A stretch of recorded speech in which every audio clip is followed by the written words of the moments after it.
Cole, they have cut loose their $40 million man, Daniel Jones, yesterday. Granted his release from the New York Football Giants. And what will NFL teams learn from this? I'll let you answer first. This is a great question because the Giants made the right move, Diesel. You're thinking way too hard about this. The answer is nothing. Hey, here's the problem, though. They made the right move after making the wrong move. So, yeah, you made the right move now, but you also made the wrong move in signing a below-average quarterback to a huge contract. That was stupid. So, I guess now you're putting a Band-Aid on this whole situation, Diesel? I mean, is that how you view it? Yeah, here was the quote. The Giants decided to bench Jones during their bye week. Addressing this decision on Thursday. They're expressing regret for not producing enough victories, saying Daniel Jones said he's going to process his future. Quote, there have been some great times, but of course we all wish there had been more of those. I take full responsibility for my part in not bringing more wins.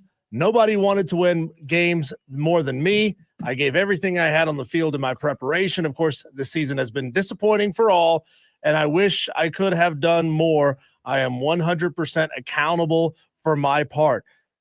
Doesn't really sound like his counterpart across the river, Cole, in New Jersey. I mean, Aaron Rodgers blaming everybody but himself. Right.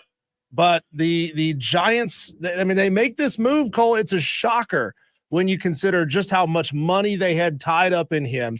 And when you consider the way that contracts are going, especially with quarterbacks in the NFL, they're tying up a tremendous amount of money, and they're taking risks on guys who are not sure things. Nobody is a sure thing in this league. Even Patrick Mahomes 5 years from now might not be a sure thing. But man, the problem is, Cole, there's going to be another deal just like this one that makes you scratch your head. Like, why would they do that? Well, why would they give that guy that kind of money? I mean, pretend for a moment that Bryce Young was playing just a little bit better than he is right now. He would command a massive contract in Carolina. Thank God what a thought. Bryce has sucked so much that there is no reason whatsoever for the Carolina Panthers to even give him a second contract. What a thought process that is, right? If he plays any better, he's going to get a contract. So Panther fans, basically what you're saying, Diesel, is they ought to be pretty freaking thankful that they suck, right? Because they don't have to. So here's the reality. If you can ever somehow, some way, Diesel, get fired or agree to leave, resign from your employer, and your employer is going to agree. They say, hey, look, we'll pick up the rest of the contract. How much? 4-year, $160 million contract that he just signed, I don't know, a year ago. So it's going to cost a claiming team, Diesel, close to $12 million for the remainder of the season. Well, Daniel Jones is in a pretty good spot all of a sudden, even though he doesn't have a roster spot, right? Yeah, here's the problem. Who's going to claim him? Like, nobody's going to want Daniel Jones. Nobody's going to even not for that much. Not for that kind of money. So it's looking right now, Cole, if nobody picks up Daniel Jones's option, the Giants are going to have about $20 million of dead cap hit against their cap, and that's going to definitely hamper them for years going forward. The Giants, by the way, what is the Giants record? Giants record right now is 2-8. 2-8. Yeah. 2-8. So boom, that certainly makes things harder for the Carolina Panthers to maybe acquire a quarterback in the draft if that would be what they wanted to do. Now, obviously, the Giants are going to be buyers and definitely want to draft a quarterback in the first round. That makes things more difficult on the Panthers yet again. Diesel, Daniel Jones has never been good. He got overpaid in March of 2023. The Giants made a horrible, horrible decision. And I know here's the deal at the time. They had a head coach in Brian Daboll that was kind of new to the scene still, right? They had a coach that they believed in, Diesel. They also had a running back in Saquon Barkley that they believed in very highly. That's out the door. I'm not saying the jury is now out on Brian Daboll, but Saquon's gone. He's at your division rival, Philadelphia, so that's not helping things much. the Giants aren't a good team. They don't have the depth that they need to compete. You said it. They're a 2-win team. Daniel Jones is going to be a rich man because of the stupid decision that the New York Giants made. Now, I will say, I think he'd make for a pretty good backup, Diesel. I think he would make for a good backup somewhere. However, when you're a general manager, how much are you willing to pay for a backup quarterback? That's the problem. Yeah. I mean, look, maybe he's the guy you bring in if you also draft a rookie quarterback and you want to have somebody who, if they need to step in, or if your plan is really to only play him for the first 5 or 6 games while you let your rookie figure things out, that starts to make a little bit of sense, man. That's just you and I, we need to be in the sports agent business, or we need to hire some high dollar sports agents, Cole, because we can get ourselves highly paid, be terrible at our jobs, get fired a couple years from now, and walk away never having to work another day in our lives. No, it's a good time to be a quarterback that's borderline above average because, seriously, the market dictates what the general managers and teams spend, and the agents, as you mentioned, the agents do a great job. They get the money. The agents normally 9 times out of 10 are on the winning side of things. So, yeah, it's fantastic. I just don't know what situation in New York they felt like, okay, Daniel Jones, he got benched, a couple of days ago. We had that in our Daily Wires. Whatever conversation was had during that moment and after that moment, evidently they thought, hey, we don't even need him on the team. We don't even need him in an emergency situation, which is wild. And Diesel, if you on the station computer in the daily audio folder, there is a cut 5. And if you want to pull that up, there is a Daniel Jones cut of, I know you read his transcript, but him delivering that the other day, or today or yesterday, whenever that was, of him delivering that speech that he wrote. I don't know if he wrote it on a napkin or not, but it was just weird. It had a very weird feeling. I've never thought Daniel Jones was a good quarterback to begin with. The Giants, evidently, they felt like in their division last year, if they signed this guy to a big contract, they can be a successful team. But I just don't know. This one's a head scratcher. As I said, though, when we opened the show, they made the mistake to begin with. Now they're making the right decision. But what is it going to cost them? Here's that audio, Cole, you were asking for. All right, wrote something down just to make sure I say it the right way. Let's see. The opportunity to play for the New York Giants was truly a dream come true, and I'm extremely grateful to the Mara and Tisch families for the chance to play here.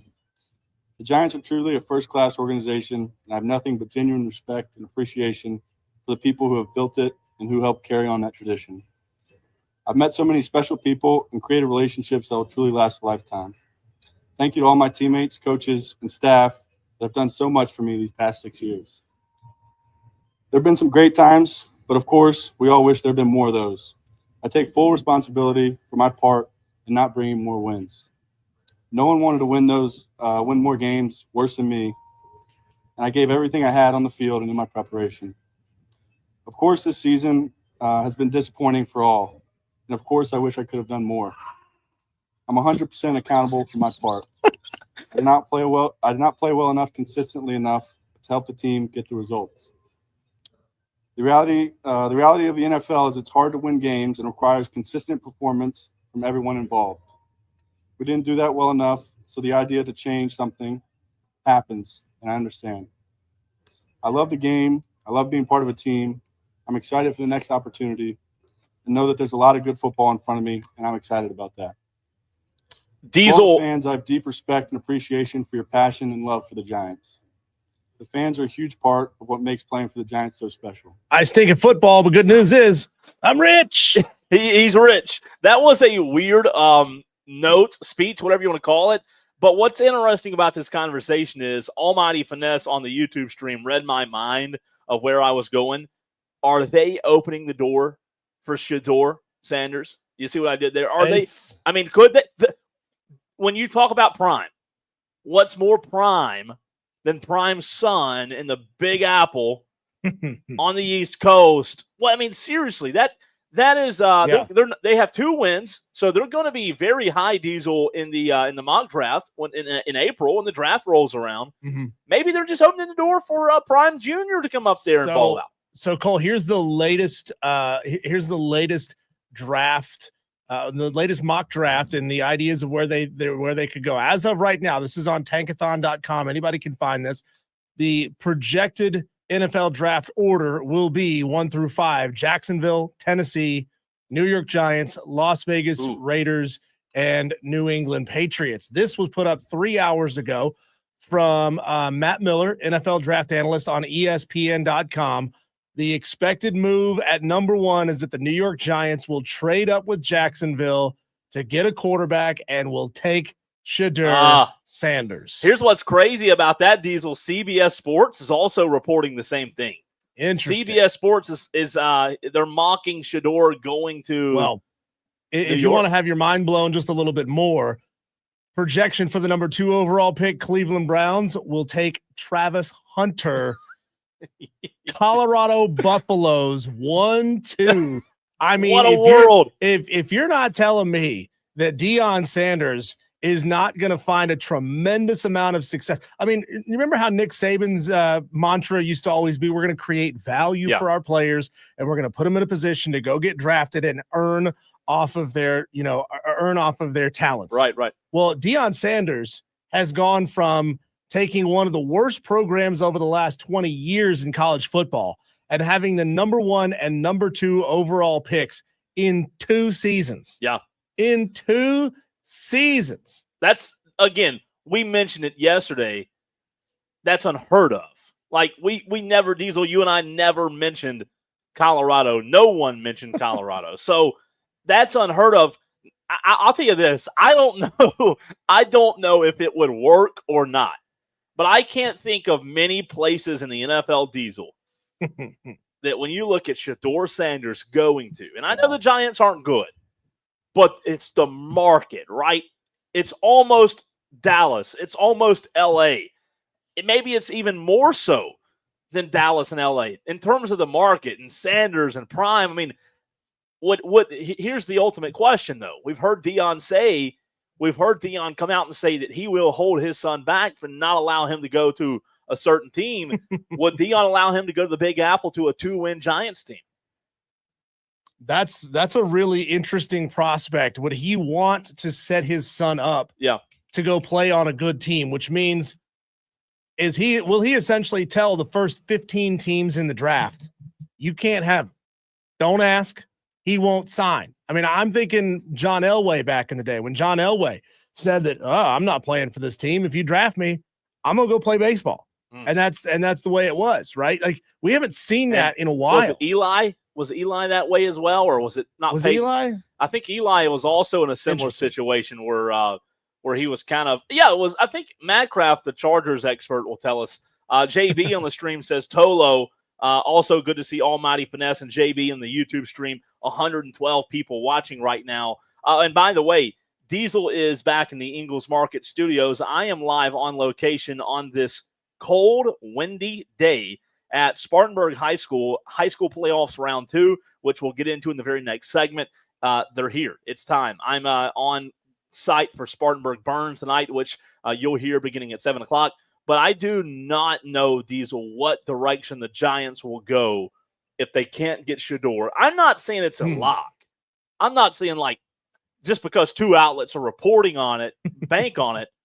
Yeah. But if they have that high a pick, you've got to think they're going Schefter. You would have to think that, Cole. And if Deion could manipulate the draft to decide where his son was going to go, maybe the quote-unquote worst option that he would elect for would be Las Vegas at number 4, because then you have your son relatively close. I don't know the driving or flying distance between University of Colorado and Las Vegas. It's not far, but that is a possibility, in which case maybe that bumps Cam Ward up to the number 1 overall pick. For what it's worth, Cole, here's the latest ESPN mock draft. Schefter Sanders, number 1, going to the New York Giants. Number 2, Cleveland Browns taking Travis Hunter. Number 3, Jacksonville taking Kelvin Banks Jr., an offensive tackle from Texas. Number 4, Las Vegas Raiders taking Cam Ward, quarterback out of Miami. Number 5, Luther Burden III, wide receiver from Missouri, going to the Tennessee Titans. The Patriots at number 6, expected to take Will Johnson, cornerback out of Michigan. That's number 7, the New York Jets, Abdul Carter, defensive end from Penn State. And number 8, the Carolina Panthers, Tataro McMillan, a wide receiver from Arizona. That's interesting. Which I don't know a ton about him. He seems to have the size. He's 6'5", 212, big kid. Would certainly complement the young crop of wide receivers that they're adding to that team. It would be. It'd be very interesting to see. I love mock drafts. I really do. You don't know how much you can believe in mid-November, but I really do love the speculation aspect of it. Well, you can believe, and then something changes on draft day and it blows the whole thing up. Almighty Finesse on the YouTube stream says, "Is there a possibility we get both Shedeur and Travis? Are you a Giants fan, Almighty Finesse? Please let us know." He says, "How do you feel about Cam Ward?" And where the CBS mock draft has Cam going. The one I'm looking at on CBS Diesel has Cam going round 1, pick 3 to Cleveland. Interesting. And I know that was different than the one you just read out. Yeah. So as of right now, again, going by tankathon.com, the draft order is expected to be Jacksonville, Tennessee, New York, Las Vegas, New England, New York Jets, Cleveland Browns, number 7. And the NFL mock draft, for whatever reason, has the Cleveland Browns mocked as number 2. Now they denote the difference here. Number 1 is that the Giants are projected to trade with Jacksonville for the number 1 overall pick. It doesn't have that listed next to the Cleveland Browns. So maybe ESPN is looking something a little bit different. Maybe they're projecting based on what they expect will happen over the course of the rest of the season. But I mean, I think the Cleveland Browns are going to find themselves a little bit lower down the list just because they seem to have found a little something in Cleveland right now. Jameis is a good option. I just don't know if they feel like they're going to stick with him or not, because without him, they're a mess, Diesel. Like, they are a big, hot mess, and there are so many situations that have to play out. What do you do with Deshaun? Do you cut him like New York did and say adios? If they're not looking for a top quarterback prospect, is Jameis going to run it back next year? Joe Flacco? They get a low-cost veteran guy? That's the issue. I don't see a lot of leadership and a bright future with the Cleveland Browns as much as they have escaped the reality of not being relevant when the Baker years and now with Jameis. They're still not anywhere close to where they need to be. I just don't know Jameis. I don't know that Jameis is the answer. I love Jameis Winston. We're going to talk about that later in the show. I find it's been fun to watch the reaction to Jameis's hyper positivity in his pregame speeches over the last couple of weeks. It's great. We're now programmed as a society so much to lean towards negativity that people are put off by extreme positivity that a guy like Jameis Winston has. I love it though. I love it. And we'll get refreshing. We'll get more into it later in the show, but I absolutely love it. JB says, I say the Jags trade Lawrence and draft Sanders number 1. Wow. Holy cannoli, JB. That's unbelievable. I mean, would that not add fuel to the fires in the conversation down the road about possibly Dion taking the job at Florida State if his son was in Jacksonville and he could be in Tallahassee? JD says nobody's taken Lawrence's contract. I don't believe that's fair. I mean, that's a good question. We don't know. I mean, take that. How many times have we seen elite college quarterbacks go to bad situations, stink it up for a while, leave somewhere, and then find success down the road? Oh, wait, that only happens to Carolina Panthers quarterback. Never mind. Forget what I just said. Texter says, since y'all talking about it, did you see where Shedeur said he would have been the best quarterback in last year's draft as well? No, I did not. Texter did confirm, I believe this is JD, that Eli did the same thing that I thought he did in terms of not going to where he wanted to go. Texter says there was a lot of traction picking up that the Dallas Cowboys are going to hire Dion. I don't know about that. Let's see. John Dog says 2 weeks in a row I've had quarterbacks beat me in the upset challenge. Klubnik and Philo, awful. Wow. Philo, whatever it was. That was a great game. We'll get into that last night. Holy cow, Diesel. Did you see the way that game ended? in Georgia Tech, NC State last night. I did. Oh, What heartbreaking for the handful of Tolos who took NC State to upset Georgia Tech. You had it right there. The kick was good. Like, it looked good for the longest time. It had enough leg, and then just drifted left to the upright. I'll tell you what, man. There were a lot. There were two really good games on last night. The NFL game was good. College game was good. Joe in Boiling Springs asked, what would Travis Hunter be drafted as, wide receiver or DB? Would they play in both ways? We talked about that a couple of days ago. That's a great question. I don't know if the war of attrition allows for that. In the NFL, it feels like you can get away with not specializing in college because you're just a better athlete than some of the guys on the field. I mean, certainly if Travis Hunter was playing in the SEC, would he have the talent to do both in the SEC? Maybe he would, maybe he wouldn't. It's how long do you hold up though? Yeah, you and I talk all the time about how certain high school football, you need like 2 or 3 really good athletes on your team, especially on the offense. And if you have that, you can go out there and put up 40, 50 points a game. You can't necessarily do that in college. You certainly can't do that in the NFL. So, could Travis be elite on both sides of the ball in the SEC? Yeah. I feel it's less likely than against slightly lower talent and competition level in the Big 12. David on the Facebook stream says Deion's all about developing young men. Betcha he's not leaving Colorado. I don't disagree. I think he likes where he's at, but at the same time, it wouldn't surprise me to see him jump.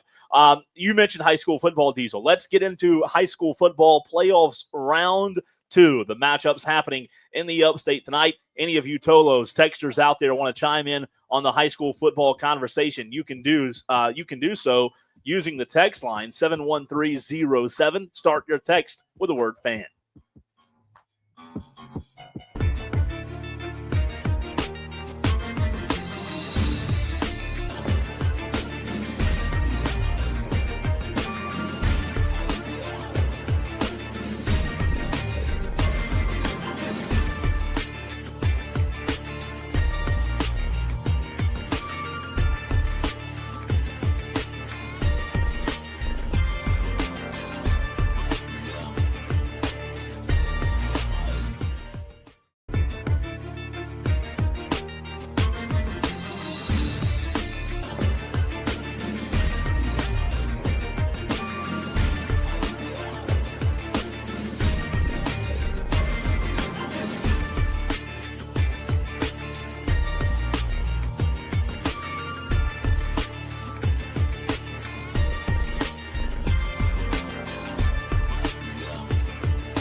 The ball's in your court. Sound off now at 844-FAN-PHONE. This is Wire to Wire with Diesel and Cole Bryson on the Fan Upstate.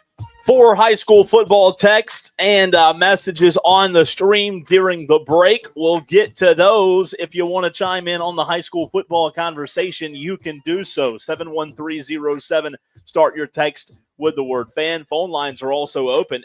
844-326-3663. We have a slate of games tonight. Diesel in the Upstate. Should be a really good night. You know how, like, first round of any sports, Diesel, you have sometimes the blowouts, the games that aren't really close. Those are in the rearview mirror, thankfully. Last week, buddy, we had some blowouts in the Upstate. Those separated the wheat from the chaff, huh? That's right. And hopefully those are behind us. There are some really good ones in the Upstate. Diesel, will get into that conversation coming up in this segment. This is one of my most favorite times of the year. This is I love high school football. You know that. I love the playoffs. I love when the team that obviously that I'm calling is in the postseason. Burns is tonight. They've got a tough one at Spartanburg, but there's nothing better than high school football in the playoffs. I'm looking out the window, the press box, Diesel, at Spartanburg High School here on the east side of Spartanburg. It's going to be a cold one tonight. The wind is ripping. I mean, ripping through the trees and the flags. All of those Tolos out there in the audience going to a high school football game tonight, bundle up, because the cold's one thing. But when you've got 15 to 20 mile an hour winds on top of that, it's going to be a cold one, man. It's going to be cold. Wear your big thermals tonight, Diesel. You don't think that these high winds will equalize and maybe neutralize some of the teams who are a little more pass happy? Man, I understand that high school really tends to favor the run because quarterbacks aren't really developed as much to this point. As far as compared to running backs. So it's a great question. I was actually talking about that earlier today with a friend of mine who's an assistant coach at another school here in the Upstate. The wind obviously makes it tough. The wind just makes it more cold. And when you get like below 40, the coach I was talking to earlier told me that the balls become just so stiff. Don't say promo there. The footballs become very stiff. And it's hard for the players to get a real grip on it. Last night, River Bluff and Rock Hill played up at Rock Hill at District 3 Stadium. And a buddy of mine up there told me there were 8 or 9 just drops where the ball hits them in the hands, the receivers, and they just cannot get anything going because it's tough. It's tough to grip them when your hands are cold and the balls are just absolutely rock hard stiff. And you're trying to make catches out in the passing game like you talked about. Add the wind in there, it's going to be tough. So we'll see. I do think, to answer your question, it can neutralize some aspects of matchups. So Diesel, let's go to the stream first before we get to the text line. I wouldn't read the latest one. Okay. I knew. You know how when you say something, the moment it comes out of your mouth, it's going to be like, oh, crap. I said that. JD says, I'm worried about Clinton Chester, to be honest. So Diesel in 3A, Clinton Chester is going to be a fantastic game tonight. And those are two really good teams. I said 3A, 2A, my apologies, in the 2A classification. Chester's at Clinton. Chester, in my opinion, year in and year out, they're a really good team. They're well coached, but I think, JD, to answer your question, I think Clinton gets it done tonight. I think Clinton's a little bit better of a team. Clinton, going back to what you were just talking about, Diesel, Clinton likes to run the football. That's their MO. And, they add in a little option. They add in some different variations of the wing. If that's your MO, a night like tonight would scream that kind of team would have the advantage, just because of the way they run the football.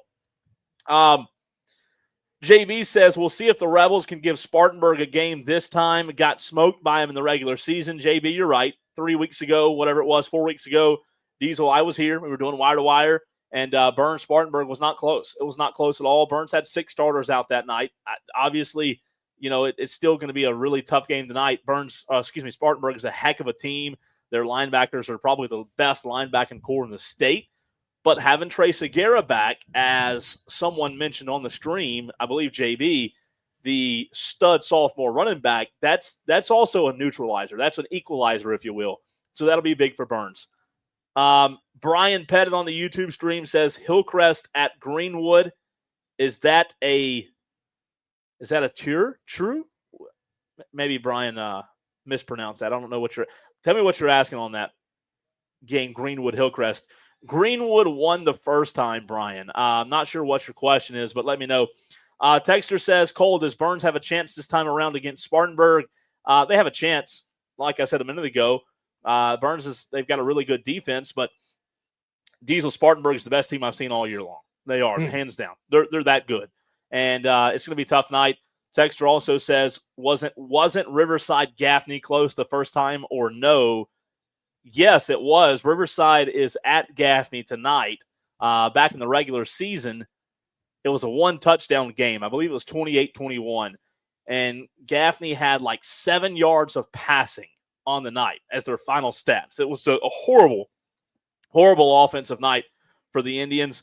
I think it'll be a lot different this time around. But, yes, Texter, it was close. Diesel, any games, then you look at the schedule, obviously tonight, round 2 slate, any games you have any questions about or that intrigue you the most, I'll give you my picks here shortly.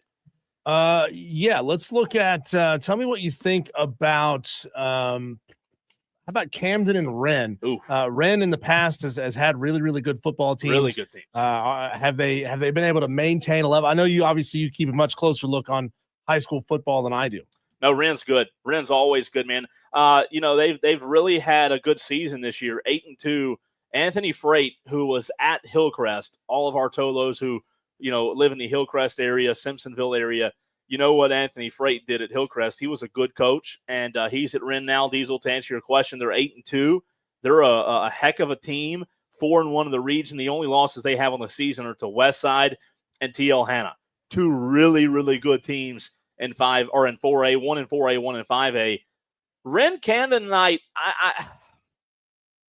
I picked Wren to win the game tonight, but Camden, they play a physical brand of football. And I think that, as I do my picks, by the way, Camden's 8-3. Diesel, every week when I do my picks, I circle 3 or 4 that I'm like, yeah, I just don't know if I feel good about them, And this is one of those. This is one of those that I picked Wren. I just don't know how good I feel about picking Wren because this, to me, is a coin flip game. It truly is. So, Cole, I know this is probably something that will come into better focus over the next 2 weeks or so as you really get data points of good on good. It's hard to really get a beat on a lot of teams in the regular season, especially when there's massive swings in the levels of competition. Yeah. But, what's your early lean on whether an upper state or lower state team will win the state championship? Yeah. And, maybe give me a few contenders on either side. I know with a lot of different classifications, but if you want to go, 4A. No, that's a good one because here's why I think that's interesting is Dutch Fork, Diesel. You know how good Dutch Fork's been year in and year out. They flip-flop. One year they're upper state, one they're lower state. This year they're upper state. So to answer your question, Dutch Fork year in and year out is going to be a favorite to win the championship in 5A. Traditionally, let me say this, the upstate has had the better teams than the lower state. That's not always the case. I said traditionally. I know back when, John McKissick was at Somerville, Fort D's had a lot of really good teams. But traditionally speaking, the Spartanburgs, the Dormans, the Burns, the Gaffneys of the world have always been much better than those in the lower state. I think, though, this year there is a lot of parity. I know Fort D has a new coach, Somerville breaking in their coach. They've got their guy, though. They made a great hire a couple of years ago. I still think it's the upstate, though. I really do. I think when you look at Dutch Fork being the upstate, that's the easy answer to take because what Tom Knotts has done there is nothing short of incredible. They're a power Diesel year in and year out. They have the best athletes. They have the best coach. They're just that good. And I think the upper state in 5A will probably produce a champion. Now, that's not to say 2A and 3A, you can't have a champion out of the lower part of the state. There's good parity. I think that's one thing you're seeing in high school football in general, Diesel.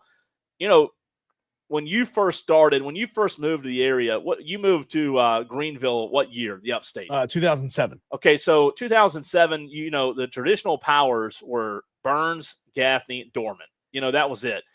Greenville County wasn't known for football, right? However, not only Greenville County now, so many other parts of the state have so much more parity. Greenville County's up their game. Riverside's a good team. What Matthew Rochester's done at Riverside over in Greer, they're fantastic. So there's just a lot more parity now, which makes it tough to pick a winner from the upper state or lower state. But as long as Dutch Fork, man, as long as they're in the upper state, it's hard to pick against them. So if you were a Dutch Fork fan, and you probably have spoken to a handful of them, as they're flip-flopping every year, every couple of years, where would they rather be if they could pick a permanent home? Upper state, lower state. I mean, it seems like lower state you have an easier ride over the course of the regular season, but upper state you got better football up here, so it should be an iron sharpens iron scenario, right? You would think. I would say though, and I don't want to speak for everybody, I think Dutch Fork loves being in the lower state just because you said it. The upstate traditionally has the better competition year in and year out, right? And I'm not saying Dutch Fork Diesel that and all the 5-6 championships they've won in the last 5 or 6 years, whatever it's been. I'm not saying they wouldn't have won those championships, but it's the same conversation you and I have with the ACC versus the SEC, right? Is Clemson winning 2 national championships if they're playing in the SEC? It's the same conversation. Dutch Fork would probably rather be lower state because they don't have to face the Spartanburgs of the world. Spartanburg, Dutch Fork played in the regular season back in August or September. It was pretty close. Got canceled early because of a lightning strike. But, I would probably answer that by saying lower state. Texter says, is Newberry, this is MD75, is Newberry still alive? Texter, yes, they are. Newberry has, I believe they are playing tonight. Off the top of my head, I can't remember who they're playing. Newberry High School down toward Columbia, but they are still in the postseason. It's just, again, with them not being in our coverage area, I can't exactly remember who they play.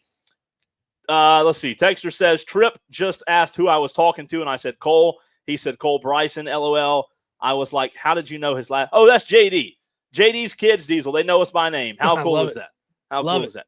Did I miss anything on the stream? I don't think so. I tell you what, let's go to break, and on the other side, we have made a final decision on how we're going to handle postseason and the upset picks challenge. And when we come back, we'll have an answer for MD75 about Newberry. It's not particularly great radio to be looking this stuff up live on the air, so let's have an answer for him when we come back on the other side, right here on the Fan Upstate.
Text us at 71307. Keyword fan. This is Wire to Wire with Cole, Bryson, and Diesel on the Fan.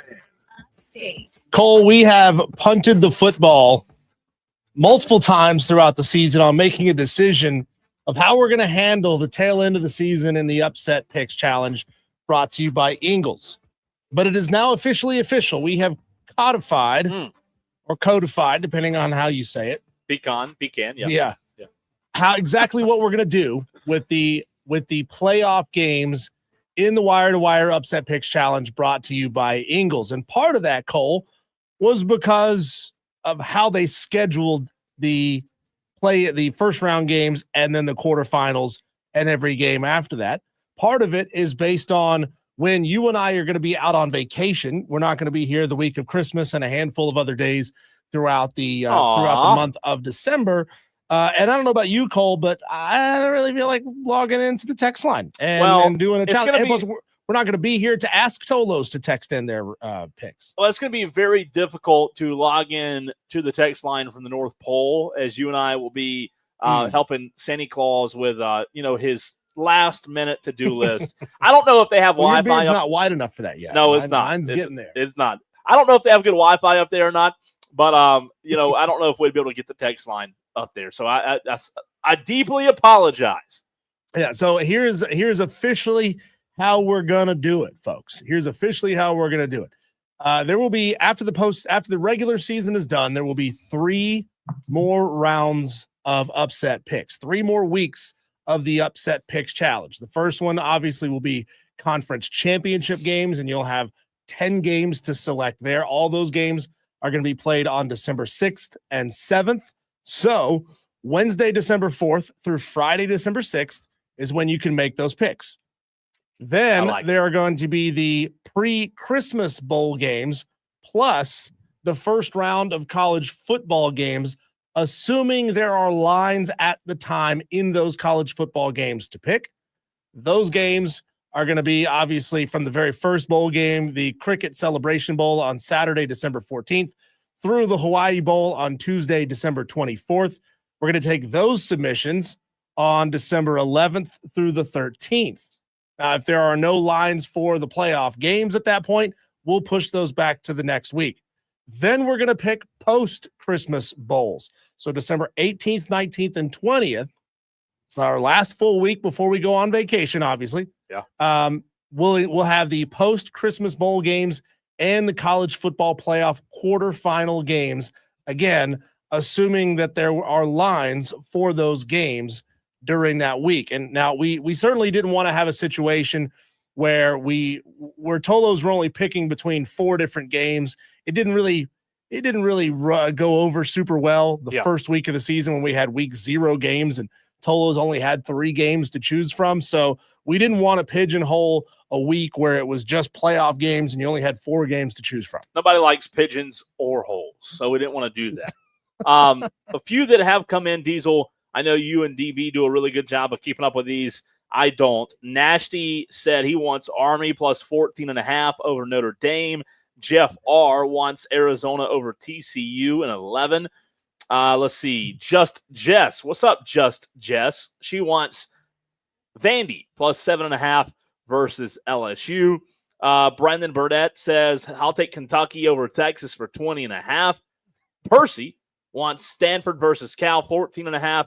Matt M. from Gaffney, Kentucky plus 20 over Texas. And the last one as of now, Rev Red wants Wake Forest plus 24 versus Miami. That's a ballsy pick, Rev Red.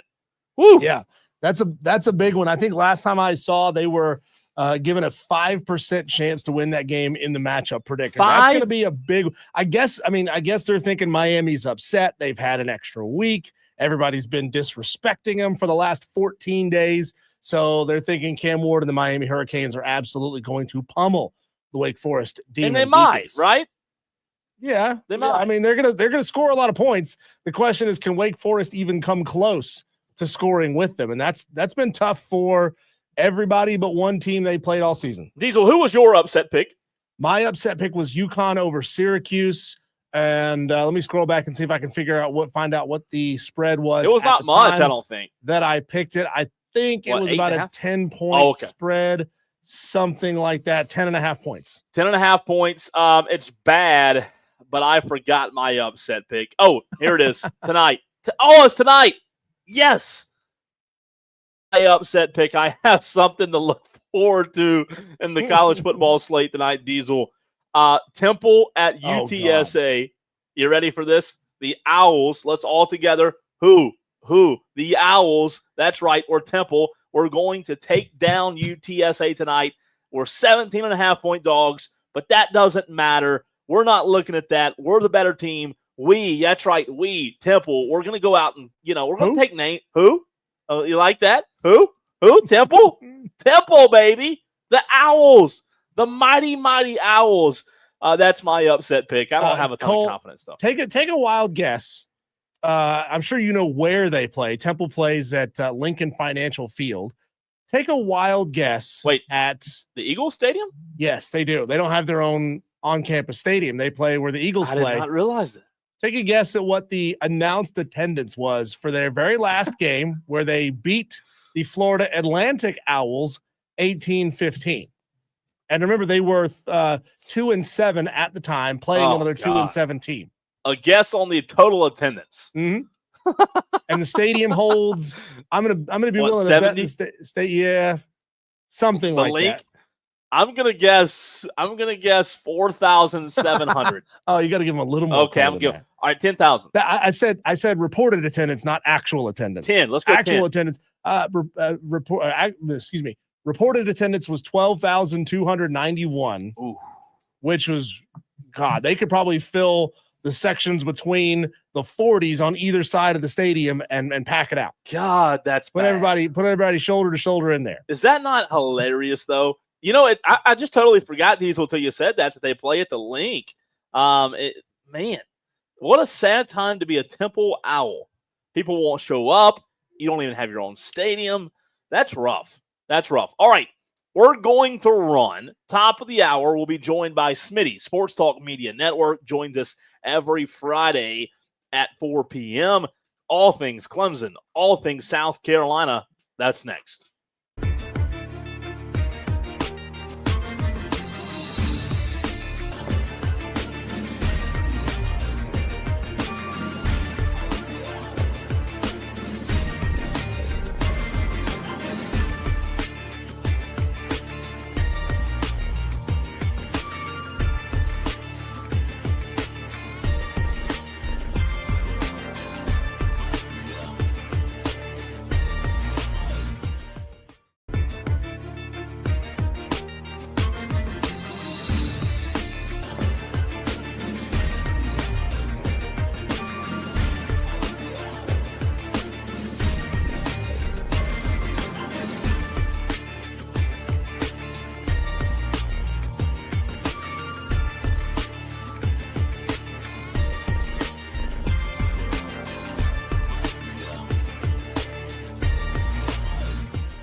fields to the courts, and the gridirons to the tracks. Electrifying sports talk from start to finish. You're going wire to wire With Diesel and Cole Bryson. on the Fan Upstate. No, they're not considered bye weeks. Don't disrespect the Citadel. Don't disrespect Wofford College right here in Spartanburg like that. You Tolos, you Clemson fans, you South Carolina fans. But we all know what's on the horizon. It is Clemson, South Carolina, a week from tomorrow. We bring on Matt Smith, Smitty of Sports Talk Media Network, because we won't be here next Friday, so we've got to get 2 weeks into one conversation, Smitty. But before we get into the weeds, we had a big discussion yesterday on the show where we found out that there are real people, real human beings, Smitty, that live right here in the upstate that pull for both Clemson and South Carolina. In your opinion, is that legal or is that a big no-no?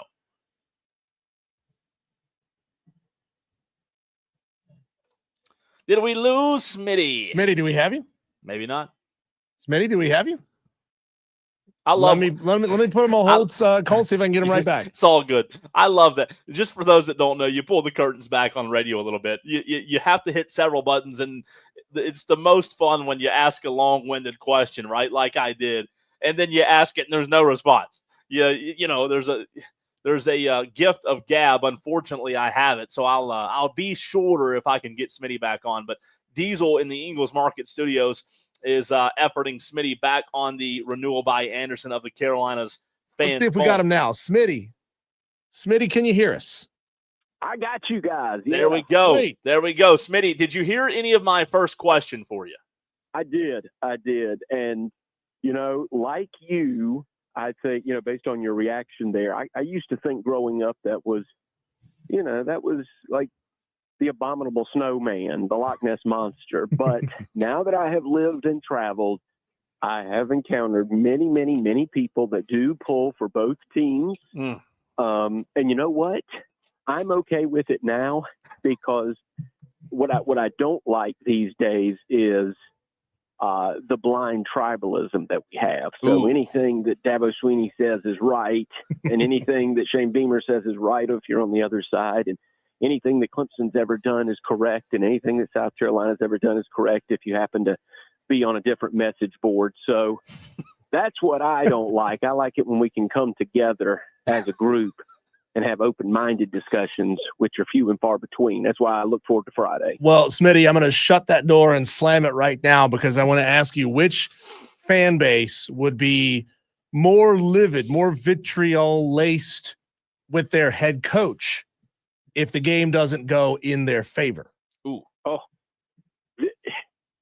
think I was going to say the era that we're in, but I mean the little mini era, the 3-4 year period. I think it's Clemson fans that are going to be frustrated because, truthfully, coming into the season, I think South Carolina, when you looked at their schedule and looked at what the expectations were, I think most people would have agreed this is a successful season. You know, getting to a bowl, that's probably that's a big check mark. Pulling a couple of upsets, they've done that. Winning some SEC road games, going 5-3 in the SEC, all those things. That makes this a successful season already for South Carolina. For Clemson coming into the year, I think we all would have said, okay, they need to get like either 10 wins or win the ACC or make the college football playoff. And if they lose to South Carolina, they won't do any of those things. So I think that will be the big backlash. Plus, there is that. I said that everybody that, you know, I don't like the group that no matter what Coach Swinney says, he's always correct. Well, there is a group, and it is starting to grow somewhat in number and in how bold they are, which is fans of Clemson that do want to start attacking the transfer portal in the offseason, do want to put NIL front and center, and right or wrong, because I'm not so sure all the, all the details to if Clemson doesn't win against South Carolina, what the problems are going to be. We don't know if they don't win that game. But put that aside. All you need to know is that fans are going to say, there's a group of fans that will say it's because they don't go in the portal. It's because they don't have NIL front and center like some other universities do. So whether or not that's true doesn't even matter. It's what the perception will be. And that is what Coach Sweeney's problem would be if he were to lose in 2 weeks, which he may not, because he's still got a good football team. A lot of injuries on the offensive line, but a very good football team in Clemson. Smitty, you're saying fans want to do whatever it takes to win? Wow, what a genius idea that is. Welcome to the party, Clemson fans, right? Let's go on the flip side of that coin to Shane Beamer. Smitty, I tweeted out earlier today the fact that Shane Beamer's 27-21 in his first 48 games at South Carolina says a lot, especially when you add in the fact that Steve Spurrier was 28-22 in his first 50. So if South Carolina wins out, if they beat Wofford and then beat Clemson, Shane Beamer will be 29-21 in his first 50, which is better than Spurrier was. I'm not comparing the two coaches, Smitty, but it may be time to realize that Shane Beamer was not only a good hire, but a fantastic hire at South Carolina. Is that too far-fetched? It's starting to look like I think you can definitely say he was a good hire, especially on the heels of the way the Will Muschamp era ended. I think Shane Beamer might be the right man for the time of college football that we're in. I just mentioned the transfer portal and NIL and all of that. Shane Beamer is unabashedly a player's coach. Yeah. And he's young enough and energetic enough where he knows how to attack what's going on in college football right now. In other words, when rule changes came out, when they said, we're going to do this with the NIL, or we're not doing that, and we're going to allow a transfer portal, you can do this, you can't do that. Shane Beamer never complained. He just went with it. He was just a guy that said, hey, I'm happy to be a coach in the SEC, and I'm just going to attack this. And I think he's done a great job. When you look at South Carolina, the transfer portal will take things away. They lost Antoine Wells Jr. That was a big loss, losing their most productive wide receiver. But then they come back in the transfer portal and get Kyle Kennard. They get Raheem Rocket Sanders, probably their best offensive player, despite how good Lenore Sellers has been the last couple of weeks. So he just knows what he's doing in terms of the transfer portal. And when guys opt out of the bowl game, which they're going to do again this year, and we're all going to wring our hands about it, clutch our pearls, and I'm going to be one of them because I hate bowl opt-outs more than anything. But when that happens, Shane Beamer is going to say, hey, if you don't want to be here, we don't want you here. Go ahead, move on. We'll get other players. So he's got the right attitude for this era. So you said, is he a great hire? He may be, because most coaches complaining in press conferences, and Shane Beamer just takes what the world's throwing at him and doing his best to make lemonade. Matt, I want to quickly follow up on that. What were your thoughts when Shane Beamer clearly called out Juice Wells in that press conference? I think it was this week's press conference, or it might have been post-game of last week. Do you think something like that is necessary? And could it possibly turn off some wide receivers who may want to come to Columbia? I just think Shane Beamer is he and Coach Sweeney have this in common. They're talkers. They have a few things planned going into the press conference. And if the right question presents itself, they're going to cut loose. And will it turn people off? I doubt it. Because, everything is a personality fit.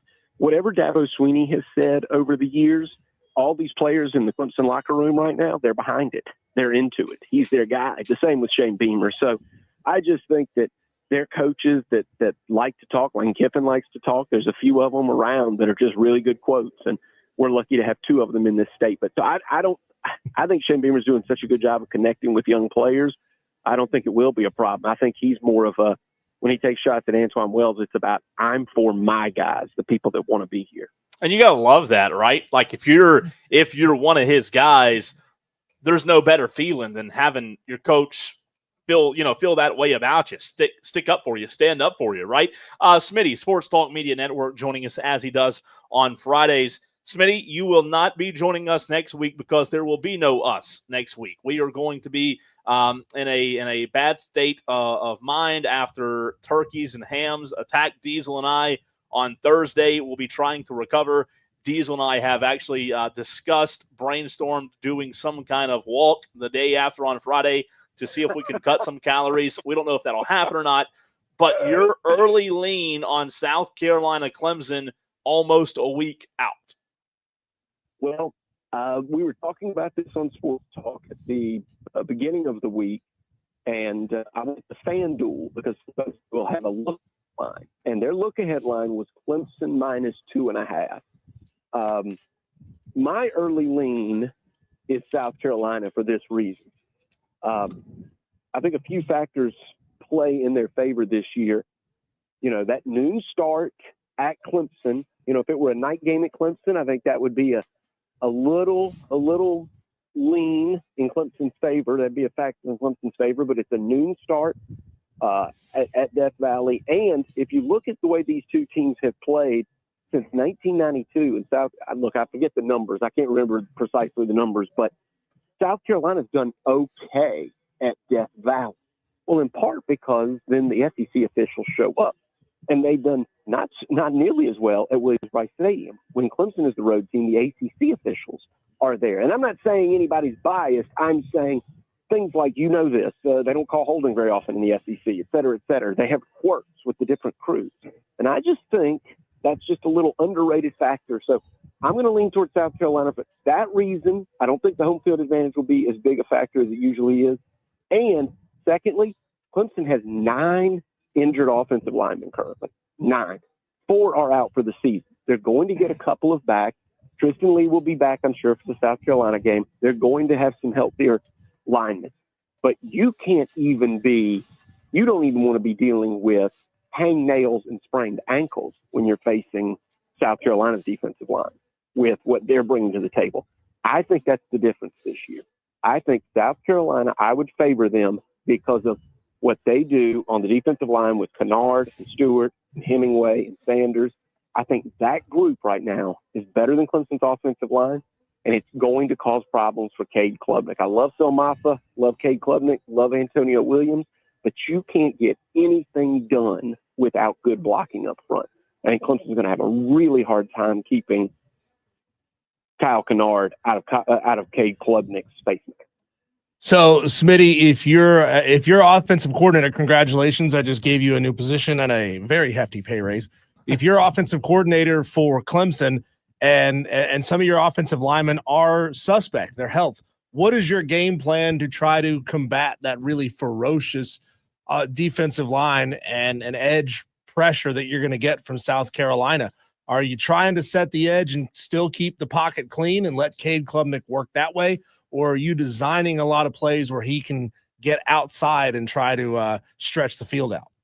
No, I think it's the age-old antidote to the pass rush. I think it's draws and screens, and I think Clemson's going to have to do it in 2 weeks. If Phil Maffa, if he's healthy, which there's rumblings, Larry Williams, TigerIllustrated.com, actually wrote that he doesn't think Phil Maffa's shoulder is completely healthy. Yeah. I'm really interested to see if he plays this week against the Citadel. That's the game I'll be covering tomorrow. But I think it's about draws and screens. Do whatever you can to disrupt the timing of South Carolina's pass rush in a couple of weeks. Now, look, I was at Dabo Swinney's press conference. He was complaining about all of the injuries. Not complaining. He was just listing them and talking about how beat up they are along the offensive line. He could be playing a bit of cat and mouse, too. He could be playing possum. I don't know. I just know that that's not a position you want to be talking about 2 weeks away from playing South Carolina, the way they made Texas A&M and Oklahoma's offensive line work.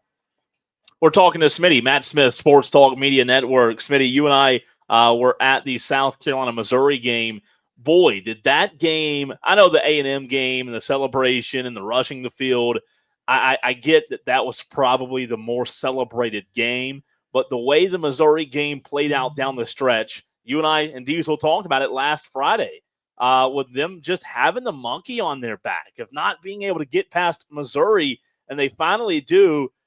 Smitty, I think the biggest takeaway for me walking out of the game, talking to fans, was the general consensus from the South Carolina fans that said, Cole, you don't know how many times we've walked out of this stadium on the wrong end of that game. And I think this South Carolina team in that sense is different, where when they get down, when was it Burden who caught that touchdown late in the game? When that happens, when adversity hits, this team's able to respond. What, in your mind, Smitty, was most impressive about what you saw on Saturday in person? Oh, well, that's a really good point. No, anybody that's covered South Carolina or grown up in this state know that more times than not, just as the fans are telling you, they're on the wrong side of that one. Yep. A lot more 3- and 4-point losses in Gamecock fans' lifetimes than 3- and 4-point wins in ranked versus ranked matchups.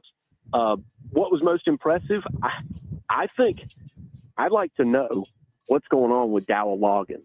What flipped for him? I thought the game plan was brilliant offensively, and Lenore Sellers, whatever it is a perfect mesh right now of Lenore Sellers' talent and the game plan for South Carolina. The way they're utilizing Josh Simon in the middle of the field, the way they're able to exploit whatever defenses are throwing at them.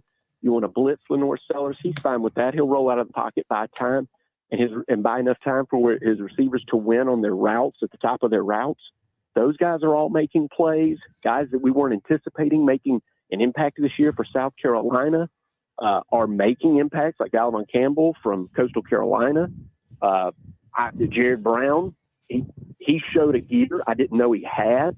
I'd heard that, he hasn't been healthy. He's faster than you know he is, and he ran right past Missouri's secondary. So what surprised me, I think, the attitude, which you're talking about, the fact that they didn't flinch in the face of adversity, trailing late in the game they could have lost, and 2, the offensive game plan and the way Lenore Sellers has grown. I just think that he's a difference maker right now, and I don't know how you defend him. Diesel just asked about what you do if you're Clemson's offensive coordinator. What do you do if you're a defensive coordinator right now? Because they tried to spy him, that didn't work. They tried to blitz him, that didn't work. They try to play in coverage and go 3-man. That's okay. He'll just hold the football and buy time until one of the receivers sits down in an empty spot in the zone. So right now, and not to mention, he can run for first down yardage and just keep the chains moving. And more often than not, he's running right now. He's scrambling, just buying time for his receivers to get open. So instead of getting 6-7 yards on a scramble play, he's getting 20, 30-yard chunks on scramble play because they end up in the hands of Josh Simon or Dalvin Campbell. So I think that's been the difference. Now, we're sitting here, it could change. Thanksgiving, maybe Clemson and Western for him. But right now, if I'm trying to game plan for Lenore Sellers, I'm not so sure what you do because nothing that Missouri threw at him worked. Smitty, number one, I gave you a new job title. I made you Clemson's offensive coordinator. Now I'm giving myself one as messenger. A texter says, tell Matt that Daredevil said to not talk about blind tribalism. So I'm glad that I could pass that along. I'm sure you know this Daredevil somehow. Can we get – That's bad. I'm sorry to interrupt, Diesel, but that is bad but funny at the same time. Help me out. What am I missing here? Daredevil is one of a longtime listener in Upstate, and we love you, Daredevil. And he's been a caller for years, and he is visually impaired himself. And have to remember that. He always makes fun of himself, though, and Daredevil's the best, man. He's absolutely the best. Sorry, that one got me. Smitty, can you give us your Week 13 upset pick? What games do you like, and which one are you going with? Yeah, I'm enjoying how often I pick a game and say, well, I'm not going to pick this one, but I've got to have my eyes on it. And then that's the one that ends up with the upset. So my decision-making has been off, but I've got my eyes on Indiana and Ohio State. Now, the thought coming into this week was that, finally Indiana's perfect season is going to end. But Ohio State, like Clemson, has a couple of linemen down. Ohio State's center is out and their left tackle's out for the season. You just don't know how a team's going to respond to that. So I've got my eyes on that one.